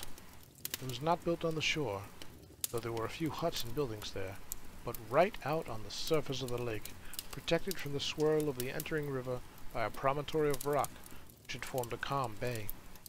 A great bridge made of wood ran out to where a huge piles made of forest trees was built a busy wooden town, not a town of elves, but of men, who still dared to dwell here under the shadow of the distant Dragon Mountain. They still throve on the trade that came up the great river from the south, and was carted past the falls to their town. But in the great days of old, when Dale in the north was rich and prosperous, they had been wealthy and powerful. There had been fleets of boats on the waters, and some were filled with gold and some with warriors and armor, There had been wars and deeds which were now only legend. Rotting piles of the greater town could still be seen along the shores when the waters sank in a drought. But men remembered little of all that, though some still sang old songs of the dwarf kings of the mountain, Thror and Thrain of the race of Durin, and of the coming of the dragon and the fall of the lords of Dale. Some sang too that Thror and Thrain would come back one day, and gold would flow in the rivers, through the mountain gates, and all that land would be filled with new song and new laughter. But this pleasant legend did not much affect their daily business.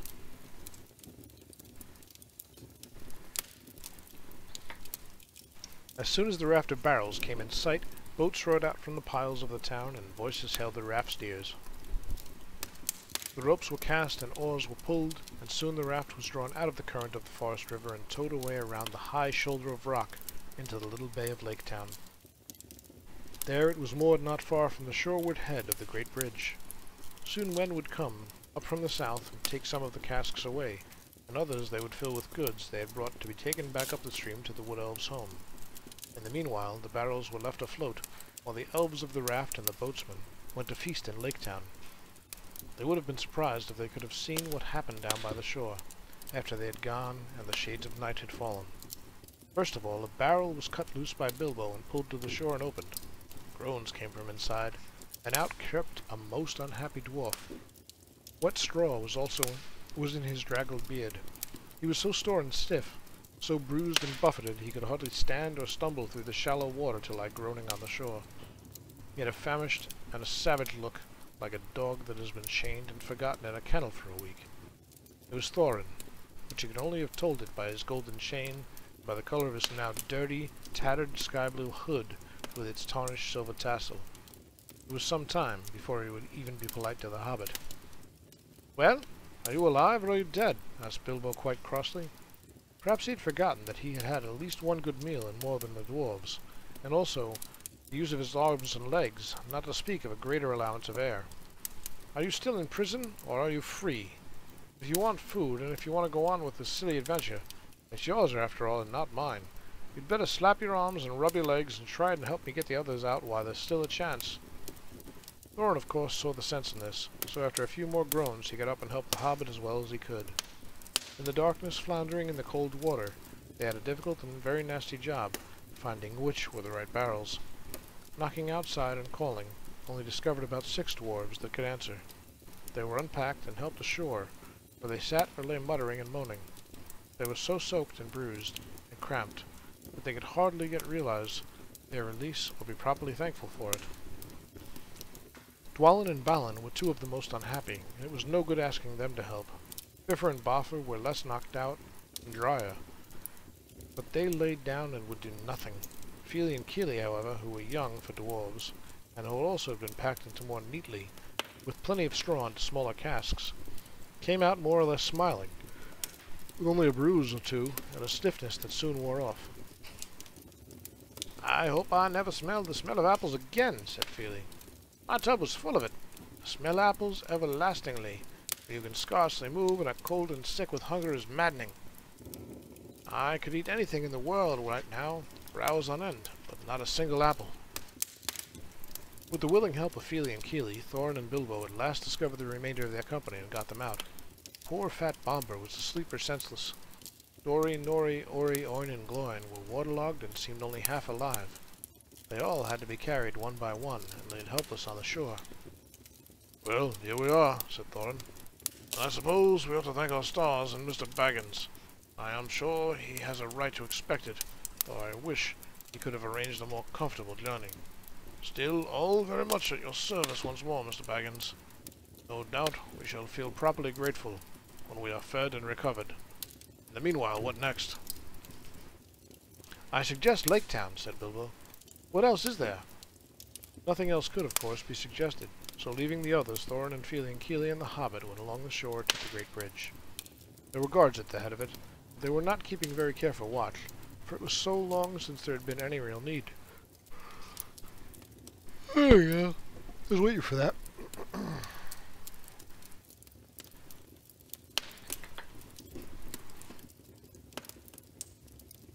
so long since there had been any real need. Except for the occasional squabbles about river tolls, they were friends with the Wood Elves. Other folk were far away, and some of the younger people in the town openly doubted the existence of any dragon in the mountain, and laughed at the greybeards and gammers, who said they had seen him flying in the sky in their young days. That being so, it is not surprising that the guards were drinking and laughing by a fire in their hut, and did not hear the noise of the unpacking of the dwarves or the footsteps of the 4 scouts. Their astonishment was enormous when Thorin Oakenshield stepped in through the door. "Who are you, and what do you want?" they shouted, leaping to their feet and groping for their weapons. "Thorin, son of Thrain, son of Thror, king under the mountain," said the dwarf in a loud voice, and he looked it, in spite of his torn clothes and draggled hood. The gold gleamed on his neck and waist, his eyes were dark and deep. "I have come back. I wish to see the master of the town." There was a tremendous excitement. Some of the more foolish ran out of the hut as if they expected the mountain to go golden in the night and all the waters of the lake to turn yellow right away. The captain of the guard came forward. "And who are these?" he asked, pointing to Fili and Kili and Bilbo. "The sons of my father's daughter," answered Thorin. "Fili and Kili of the race of Doran, and Mr. Baggins, who has travelled with us out of the west." "If you come in peace and lay down your arms," said the captain. "We have done," said Thorin. And it was true enough. Their knives had been taken from them by the Wood Elves, and the great sword Orcus too. Bilbo had his short sword hidden as usual, but he said nothing about that. "We have no need of weapons, who return at last to our own as spoken of old, nor could we fight against so many. Take us to your master." "He is at feast," said the captain. "And all the more reason for taking us to him," burst in Fili, who was getting impatient at these solemnities. "We are worn and famished after our long road, and we have sick comrades. Now make haste and let us have no more words, or your master may have something to say to you." "Follow me, then," said the captain, and with 6 men about them he led them over the bridge, through the gates, and into the marketplace of the town. This was a wide circle of quiet water surrounded by tall pines, on which were built the greater houses, by long wooden quays with many steps and ladders going down to the surface of the lake. From one great hall shone many lights, and there came the sound of many voices. They passed its doors and stood blinking in the light, looking at long tables filled with folk. "I am Thorin, son of Thrain, son of Thror, king under the mountain. I return," cried Thorin in a loud voice from the door, before the captain could say anything. He's kind of a pompous ass, isn't he? All leaped to their feet. The master of the town sprang from his great chair, but none rose in greater surprise than the raft men of the elves, who were sitting at the lower end of the hall. Pressing forward before the master's table, they cried, "These are our prisoners of our king that have escaped, wandering vagabond dwarves that could not give any good account of themselves, sneaking through the woods and molesting our people." "Is this true?" asked the master. As a matter of fact, he thought it far more likely than the return of the king under the mountain, if any such person had ever existed. "It is true that we were wrongfully waylaid by the Elven king and imprisoned without cause as we journeyed back to our own land," answered Thorin. "But lock nor bar may hinder the homecoming spoken of old, nor is it this town in the Wood Elves' realm. I speak to the master of the town of Men of the Lake, not to the raftmen of the king." Then the master hesitated and looked from one to the other. The Elven king was very powerful in those parts, and the master wished for no enmity with him, nor did he think much of old songs, giving his mind to trade in tolls, to cargoes and gold, to which habit he owed his position. Others were of different mind, however, and quickly the matter was settled without him. The news had spread from the doors of the hall like fire through all the town. People were shouting inside the hall and outside it. The quays were thronged with hurrying feet. Some began to sing snatches of old songs concerning the return of the king under the mountain. That it was Thror's grandson, not Thror himself, that had come back did not bother them at all. Others took up a song, and it rolled loud and high over the lake.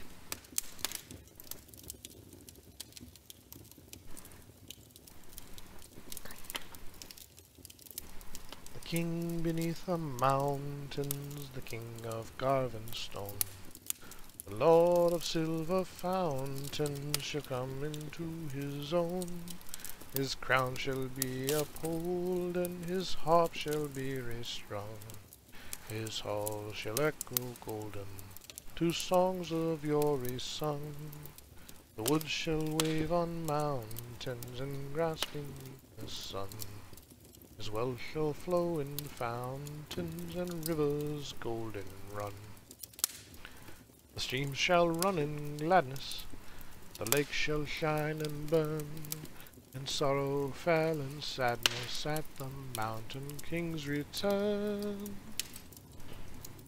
So they sang a very like that, only there was a great deal more of it, and there was much more shouting, as well as music of harps and of fiddles mixed up with it.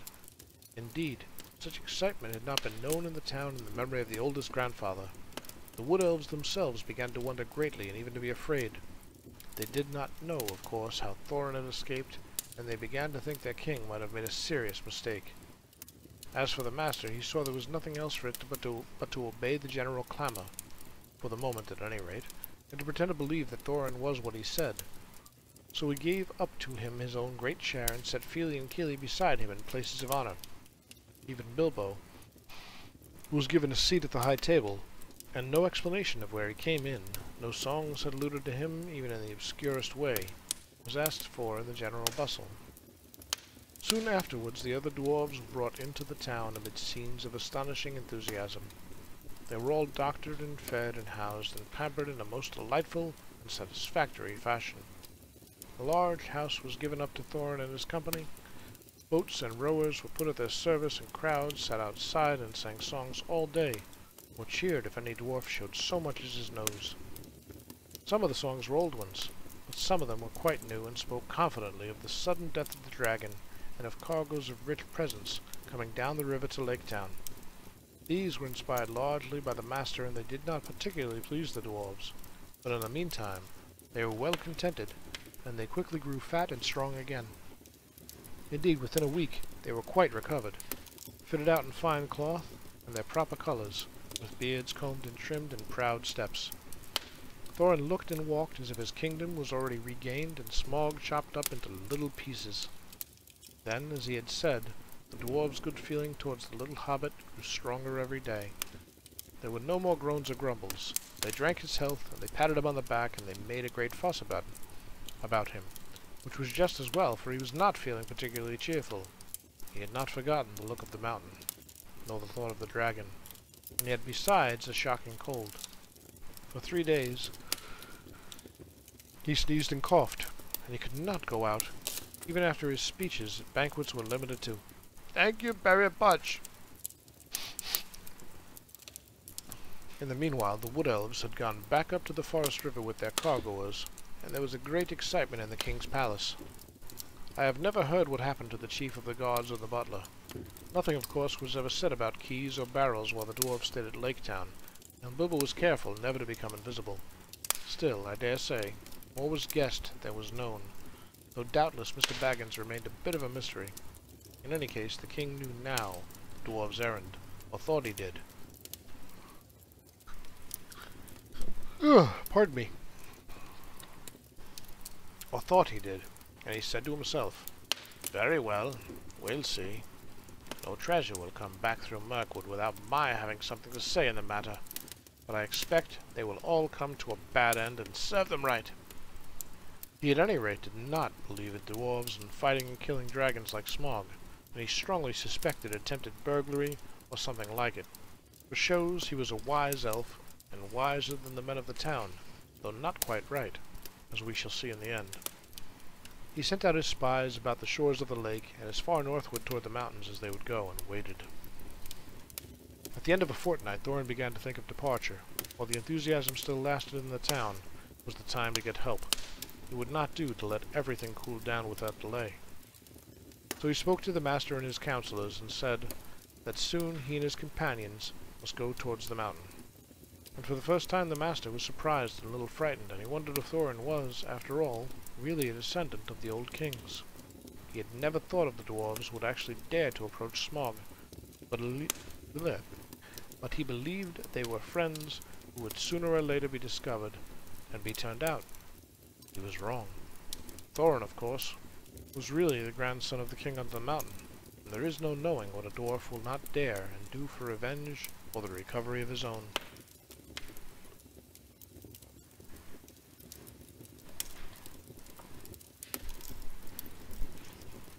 But the master was not sorry at all to let them go. They were expensive to keep, and their arrival had turned things into a long holiday in which business was at a standstill. Let them go and bother Smog, and see how he welcomes them. Certainly, O Thorin, Thrain's son, Thrall's son, was what he said. You must claim your own. The hour is at hand, spoken of old. What help we can offer shall be yours, and we will trust to your gratitude when your kingdom is regained. So one day, although autumn was now getting far on, and winds were cold and leaves were falling fast, 3 large boats left Lake Town, laden with rowers, dwarves, Mr. Baggins, and many provisions. Horses and ponies had been sent round by circuitous paths to meet them at their appointed landing place. The master and his councillors bade them farewell from the great steps of the town hall that went down to the lake. People sang on the quays and out of the windows. The white oars dipped and splashed, and off they went north, up the lake on the last stage of their long journey. The only person thoroughly unhappy was Bilbo. That brings us to page 200, ladies and gentlemen, of just about 300. We've made good progress this eve. We've actually read 2 chapters. And 30 pages. That's a good night. I think 30 is a good number. And I assume it's about 2 o'clock. It's exactly 2 o'clock. Hey, it's my pleasure, XMedX. I'm glad you guys enjoy it, those of you who stick around for these. And we will continue, and probably finish The Hobbit this week. Today's Tuesday, right? So yeah, we'll finish by Friday, will be the plan. We read about 33 a night. We'll be there. We'll probably leave 40 for the last night and just go a good long one on Friday night. But my name is Joe, and this has been Game Life Game, the Storytime with J.R.R. Tolkien's classic fantasy novel that started it all, The Hobbit. It has inspired most of the role-playing games that we play by way of Dungeons & Dragons and Gary Gygax. So we will continue, and very soon, I think, well, I guess I have to decide by the weekend, I do believe that the next thing we're going to read on stream is, well, do you guys want to vote on it, or should I pick? I'll leave it up to those of you who are here tonight whether I should put up a vote, or I should just pick something I want to read.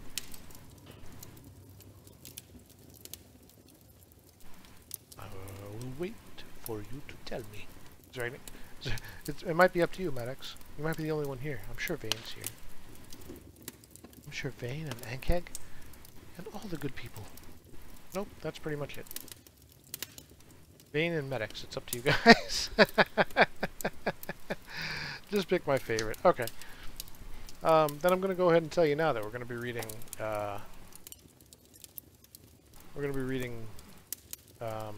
Pawn of the Prophecy by David Eddings, which is actually a 5-book series. We'll probably read it straight through, to be honest with you, and that might take us a while, but that's what I'm going to go with. So, anyway, thanks for hanging out, guys. I'm going to try to get up early tomorrow, get some stuff done, and I don't have work tomorrow, so I should be on stream early is my plan. I'm not sure what I'll play. I might continue Warcraft in the afternoon, or we might try something else.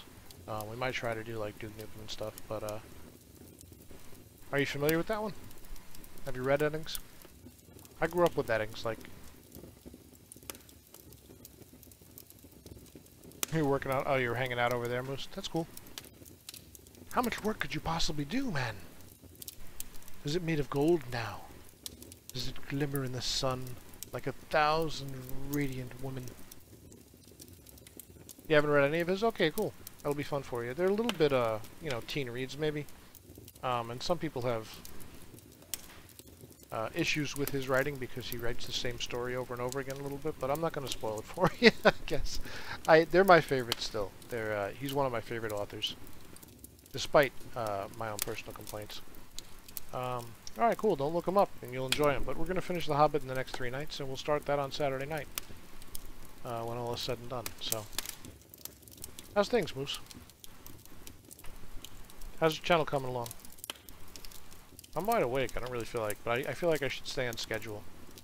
Even though I don't have to get up tomorrow, because if I game till like 5 in the morning, I'll sleep all day, I won't get anything done, then I'll be screwed up tomorrow night, so. I'd rather get to bed at a normal time and be able to start gaming in the early afternoon tomorrow. And streaming with you guys. Wonder if we can beat Duke Nukem tomorrow. It's not very long.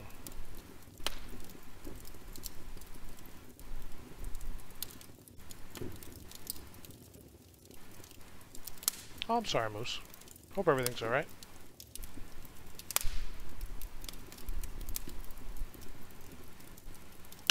Alright, guys. So tomorrow night we're going to continue Wizardry, and then we'll continue The Hobbit. And it's been a couple of weeks since we played Wizardry. We're sure to continue. I got to pull the maps out. They're right behind my laptop here, and figure out where we are. I think we were on level 5, right? We're almost done with level 5. Maybe we're about to go to level 6. And go from there. Eventually it will be. Oh, the family issues. I'm sorry. I thought you were talking about your channel being radiant and draped in gold. I gotta check it out, I guess, see what you've been up to. Anyway. Yeah, Wizardry will be fun tomorrow night, and we'll go from there. So thanks for hanging, guys. We beat Darksiders tonight, that was awesome. I had a lot of fun. I had more fun playing that game tonight than I had everything but the first session of that game, so definitely playing a little bit closer together helped. Hey, Mickeyos, what's going on? Ah, you just showed up. Now I feel like I should stay on. We just finished reading The Hobbit. We did two chapters tonight. We're up to page 200, and I was just telling everybody that we plan on finishing by Friday. We're going to read about 30-35 pages a night for the next 3 nights, and so about an hour of reading from 1 to 2 every night, and then we'll finish Friday, and we're going to start Saturday reading David Eddings' Pawn of the Prophecy, which is actually a 5-book series. Called the Belgariad, so yeah, it's been fun. I've enjoyed this. I hope you guys have too. Something I'm going to continue doing, just because I enjoy reading and I have fun doing it, and it's fun to reread this old stuff for now. I might even read some stuff I haven't read. I have like 30 books sitting on my nightstand that I have a Barnes & Noble addiction, which I'm trying to turn into an Amazon addiction, but I'm trying not to buy anything until I get through the backlog of that. So yeah, I have a backlog of books too. Far smaller, thank God, than the games. If I had 1,000 books that I hadn't read, I don't think I'd live here anymore. Anyway. Yeah, that's about it. See you guys tomorrow night for Wizardry. This has been Storytime with Game Live Game. My name is Joe, and I want to remind you that life is what happens in between games. So go have a great life. Enjoy your time away. Be kind to those around you. And, yeah, it's the only way to go most, is to have a backlog, you know? You always have to have something to anticipate, but sometimes I get a little bit too far ahead of myself. At one point, I was up to about 60 books. So I've actually cut that in half over the last 6 months or so. Since the beginning of the year, I think I've read 28 or 29. Plus the school books, which took a lot of my free reading time away. I used to put away 2 books a week, and now I'm lucky if I do a book a week, basically. But, yeah. I don't know what else to say, guys. I really feel like continuing a game, but I'm gonna take the better part of Valor and get the hell to bed. Actually, I'm gonna make a sandwich, then I'm gonna get to bed. But I'm probably gonna watch somebody else's stream. Let's see who I can host. How about that? I always forget to do that. And, I don't know if you guys tuned into Sandman last night. I enjoy his streams. I enjoy his YouTube a lot when he does Rocket League stuff. Oh, Zombie's, Zombie streaming, guys, so let's host Zombie. ZOMBHR. A virtual stack of comics. Dude, I can't do comics anymore. It's too damn much money and I can't keep up, so...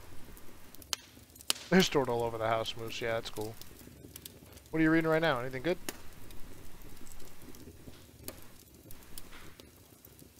I'm reading The Hobbit right now, which is kind of fun. I haven't reread that in a few years.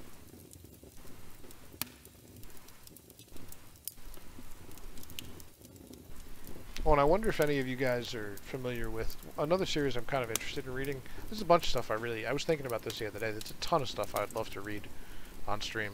Humble Bundle, yeah, I know. I've been avoiding that. I really have.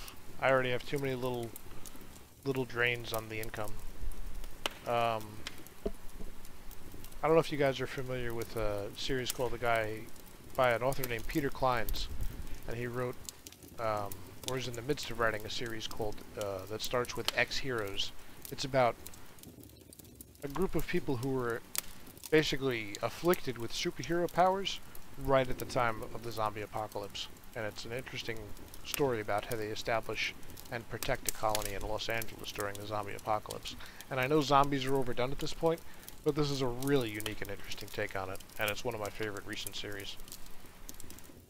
Stranger in a Strange Land, great read. I haven't read that in a really long time. Field and Stream, that's cool, man. Sorry, Moose. Hope it gets better. Hope we can give you some solace once in a while. I can see doing some classics, too. I mean, we are doing a classic right now in The Hobbit. I'd just like to do something, I'm looking forward to the Eddings. Of all the things I thought about reading, I was like, I gotta do the Eddings. They're just too fun. I really like the characters, and they like have voices in my head already, kind of like this does. So, although I can't do these voices as well as I did when I was younger. I used to be able to do every single Muppet perfectly. And I really should have, like, kept at that, but I didn't. It might have been something I could have done for a career. That would have been a lot of fun, but it's all good. Can never get over that little lisp I have. I've worked on that, but I can't get rid of it. Anyway. It's been nice talking to you guys. I could just sit here and cat all night over the fire. I don't mind that. Get some of that, the Asbach out, Moose, and we'll have a good time. I don't know. Is there anything you guys would want to see me read? Or hear me read? Or listen to? I know Vane mentioned all these, excellent, Forgotten Realms and Dungeons & Dragons books that I have, but I have a ton of stuff. That'd be kind of fun. Do you prefer, like... You don't do voices when I read, you should come up with some made-up voices just for fun. Yeah, I don't know, I've always done it, and I think it just goes back to my grandmother reading to me, both my grandmothers reading to me, actually. It's like retro reading stream is kind of what I feel like I'm doing here. Like, I almost don't want to read any current stuff. I want it to be retro, but it's just fun rereading old stuff. And I always did the voices. Like it was a matter of pride to me to be able to do every Muppet, and I did like I have tapes of me from when I was like in my 20s actually doing entire Muppet shows by myself. Which, God, if the internet had existed back then, that stuff would still be up there, I'm sure. Yeah, it's pretty cool. It's really fun reading to people. I've always enjoyed it. I've read to every girl I've ever dated, and it's always served me well. I'm a pretty good storyteller too, off the top of my head. I haven't practiced that very much at all in the last probably 10 years. But I used to be a really good campfire storyteller and stuff like that. Oh, you're reading the Pathfinders, Mikio? So I've never actually gotten into those. I've kind of drifted away from like the genre, not genre novels, but away from like the branded genre novels, like the Forgotten Realms and the Pathfinder stuff. I pick one up every now and then, and I still read the Drist books, just because I can't put them down. Although it looks like they might be done. He might be done with that series finally because of contract issues, but yeah. I kind of do the same thing where I go back and forth between reading something really fun, like lately I've been kind of like catching up on I got into Lee Child and what the hell's that character's name?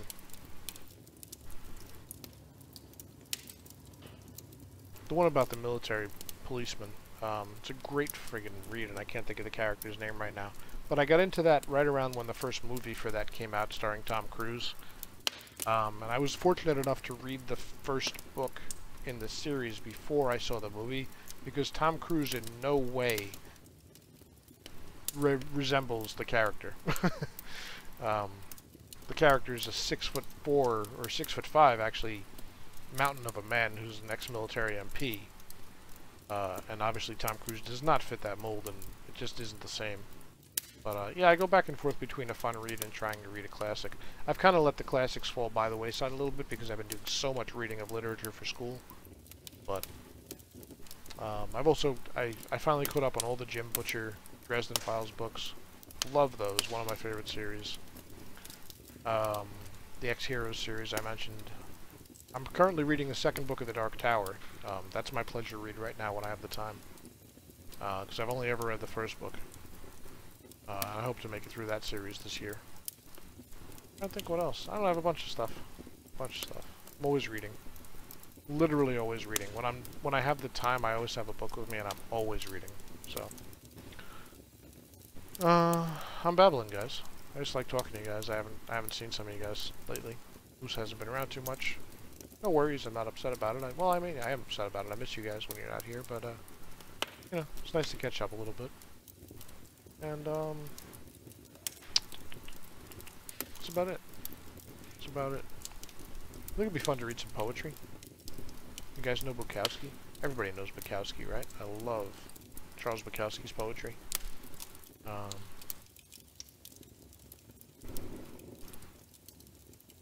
some other poets I'm into too. I have Leaves of Grass by Walt Whitman. It's a great read. Really, really beautiful read all the way through. I love Hemingway, one of my favorite writers. I love Jack London, one of my favorite writers. I think those would be really fun to read on stream. I actually talked to Bane and Onkag about doing a 12-hour stream of Call of the Wild where I read the entire novel, because it's pretty short. It's like 200 pages. And it's just such a great read to read in one sitting. I've read it, every time I've read it in my life, I've read it in one sitting, except probably the first time when I was in like 4th grade. Rainbow Six is a great read, Moose. Most of the Clancy books are great, and if you're into military at all, his level of detail is astounding. I don't read them anymore. I stopped reading a series years ago, but the first 5 or 6 books he wrote are classics in my eyes, and they really define the military genre.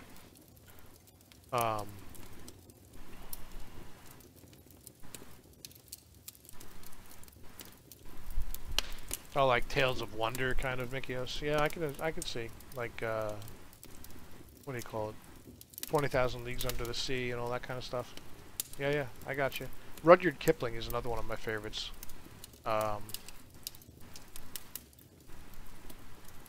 Clancy's books are great.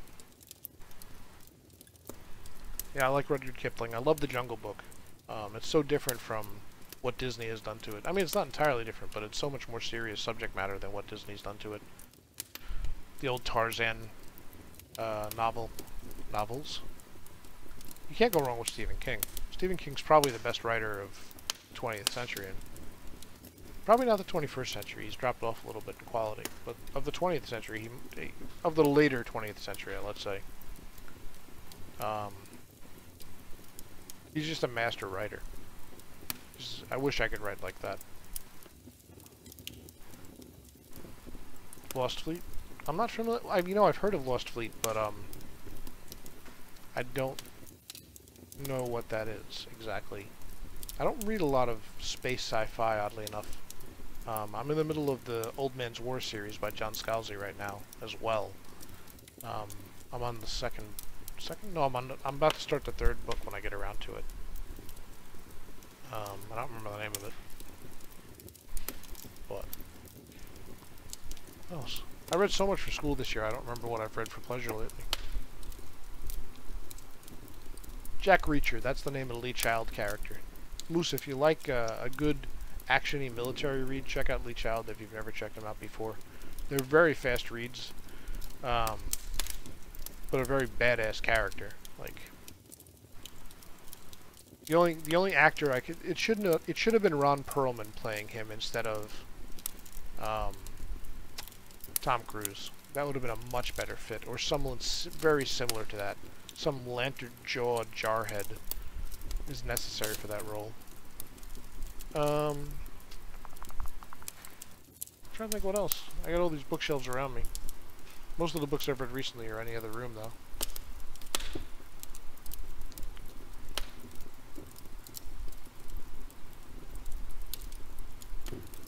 I wish the next book of Game of Thrones would come out, but I feel like it's never going to, so I kind of gave up. Brandon Sanderson, really good fantasy author. Also, what the hell's the other series I've been reading? Oh. That would have been great if Ron Perlman was the lead, dude. I guess he was a little old for it, probably, you know? Like, he didn't quite hold up as, like, a mid-40s, late 40s, you know? He's like 60-something, probably, right? So, but, what was I just gonna say? Oh, Patrick Rothfuss. Wow, I can't remember the name of the series now. The Kavath series? Way of the Wind, right? Badass is badass. That's true. That's true. Now you're gonna tell me I gotta go watch Machete. Talk about a badass. Danny Trejo kills me, man.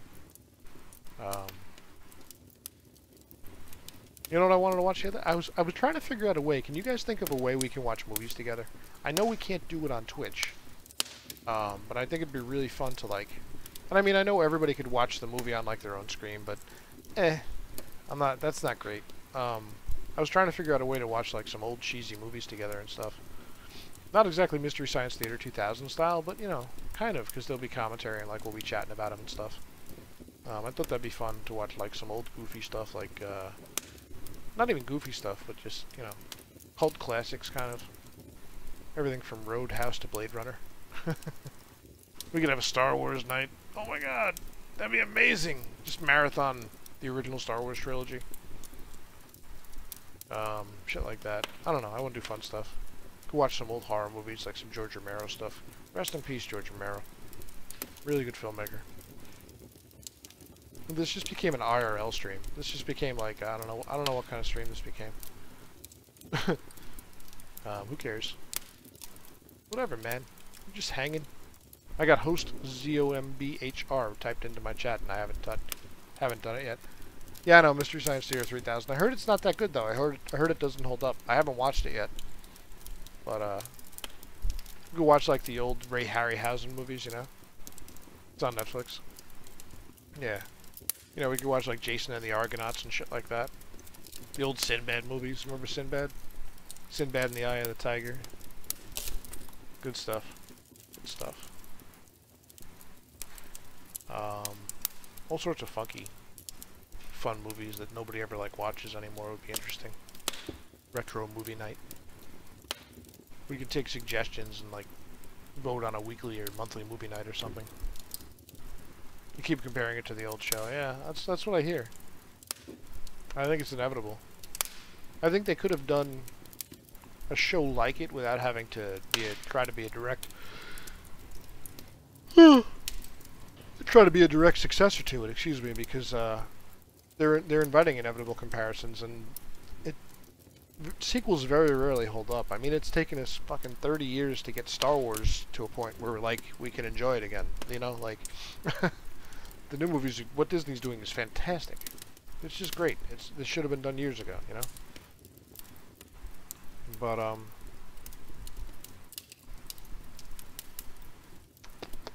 yeah, I don't know. It'll be fun. Be good times to figure out. If anybody can figure out or think of a way we can do movies together, I think that'd be cool. Once a month or something, we could do a movie night. But what else? I don't know. I'm gonna have. Oh, that's the other thing. On Sunday morning, I'm gonna. Maybe tomorrow if I have time. I'll see how quickly I have to go to. I have to take the car in tomorrow and stuff. I got a ton of shit to do in the morning. But I'm gonna have a new delve ready by the time I start streaming on Sunday, because it's been bothering me that I haven't had a chance to do it. And I'm gonna try to do a little bit more story oriented. I mean, yeah, delve is what it is when you get into it. Like, it's gonna be like, you know, there's only 5 results I can put in. But I'm gonna try to put a little bit more story into it and maybe come up with. I've had a couple of ideas I'm gonna play with. So, I was even thinking, what do you guys think about like doing like a? I was gonna translate old Dungeons and Dragons modules into Delve. I don't know how that's gonna work, but something I thought would be fun. Yeah. I feel like I'm probably putting you all to sleep by now. Putting you guys to sleep. Trying to find a way to drive my Jeep. And Keg went to sleep. Or actually, I think he's playing games on Steam.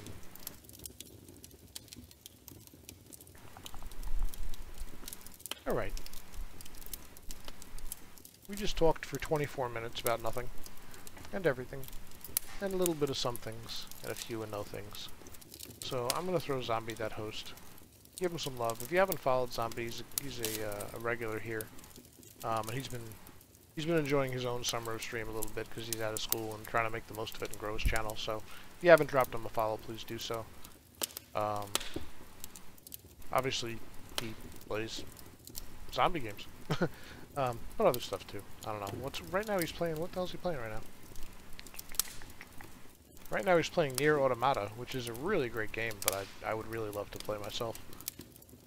But yeah, I'm gonna go make a sandwich, guys, and get some sleep, and I will hopefully see you mid-afternoon tomorrow for something. I'm not sure what, and then 8 p.m. regardless, we will do Wizardry. So, a lot of non-game streams. It's true. I mean, it's really exploding in like a lot of different directions now, Mikios, right? IRL blew up apparently when they started it, and I don't really watch IRL streams or anything, so I don't really know what people are doing. But the only guy I've watched is Kitch22, when he's done like his Tokyo streams or whatever, Hong Kong, Tokyo, I forget where he is. But he's a retro arcade kind of streamer, and he started doing IRL streams of like, I think it's either Hong Kong or Tokyo nightlife, which is really pretty fucking cool. And he actually goes to like arcades there and stuff too, and like streams him playing the actual arcade cabinet machines.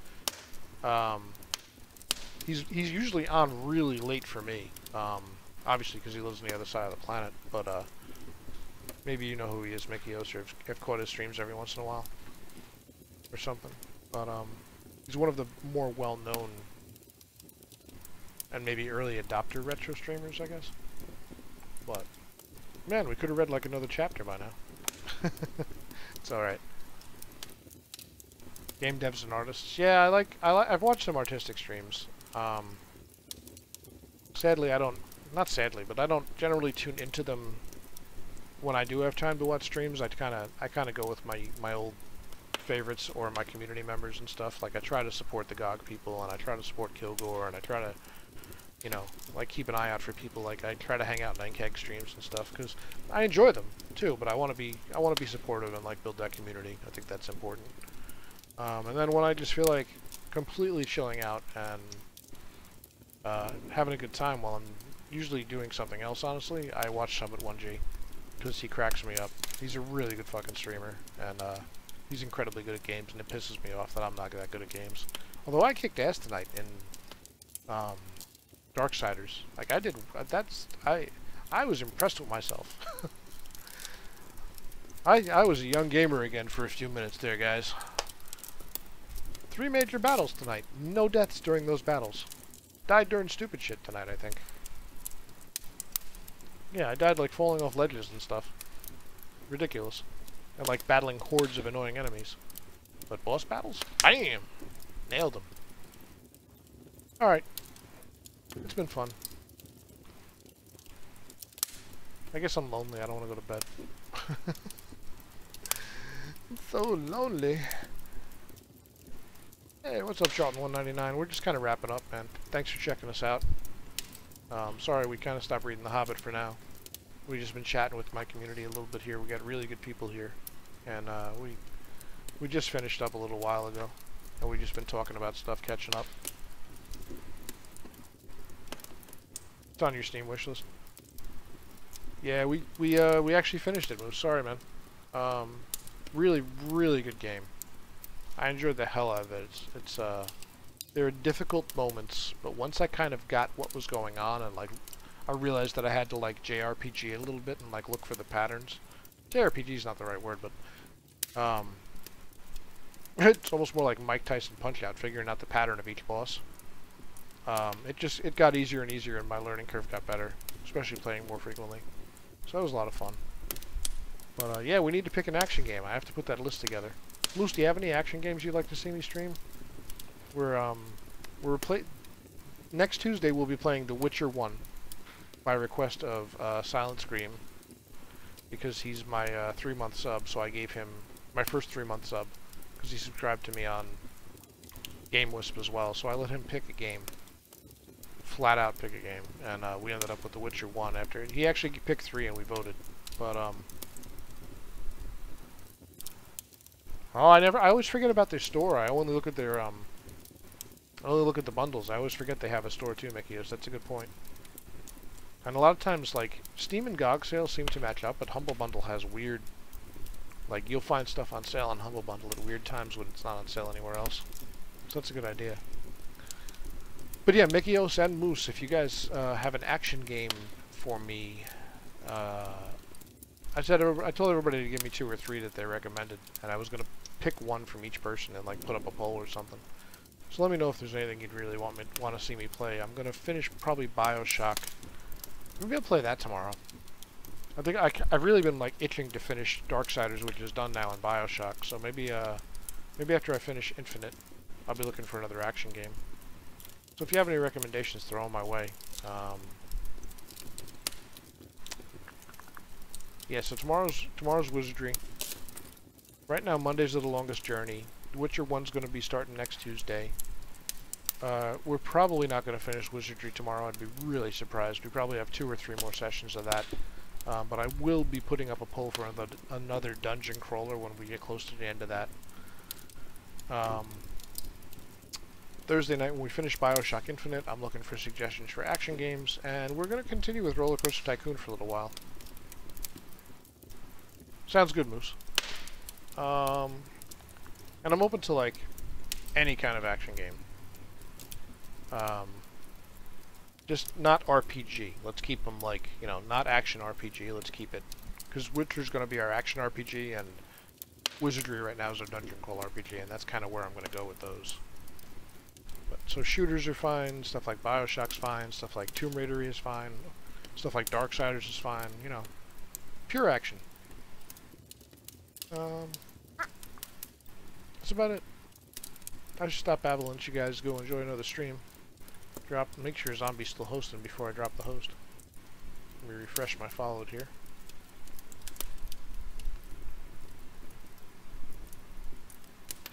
And if you're not sure what I own, by the way, if any of you want to add me on GOG, my username there, oddly enough, is Captain Reroll, all one word. Captain R-E-R-O-L-L. I keep meaning to post links to my lists, but I like want to make sure. Nope, he's gone. Oh, he's still on. A submarine simulator called Cold War. I'll try anything, dude. I'm into most games. Like I don't really avoid things. I'd give it a shot.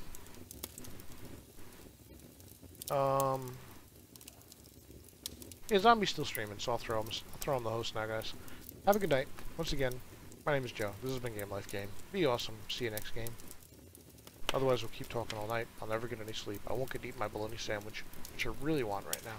So, love you guys. Thanks for hanging. And throw me those suggestions. And I'll catch you tomorrow.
game, and now I gotta do the second of 7 stories.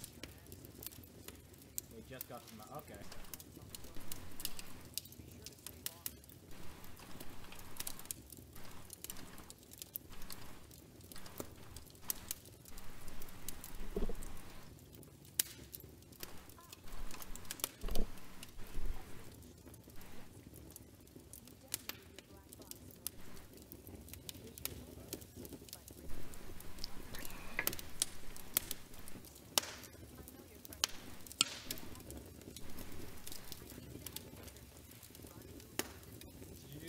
Remaster or just the original? Because I got a remaster game, and I have the original.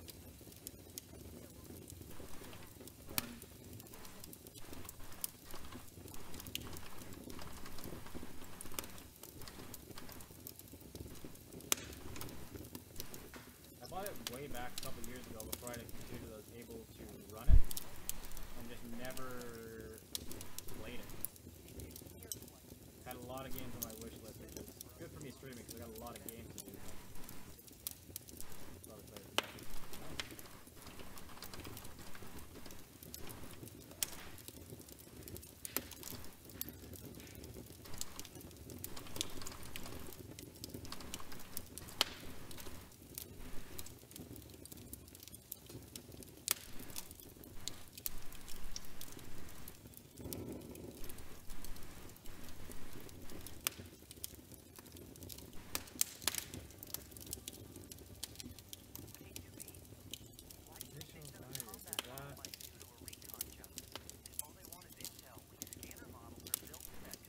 Visual virus. Where did I see that name? Is that who I think it is, actually? I'm not paying attention. Ah!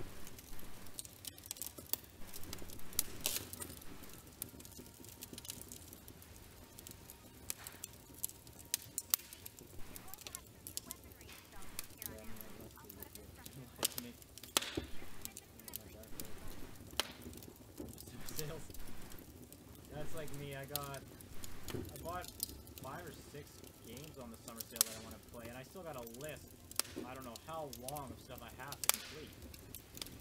Okay.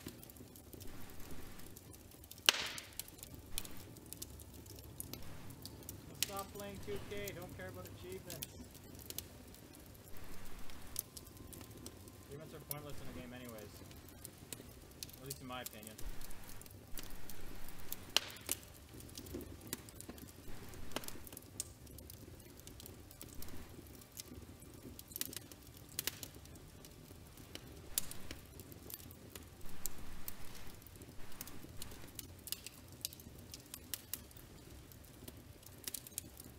Battery's low.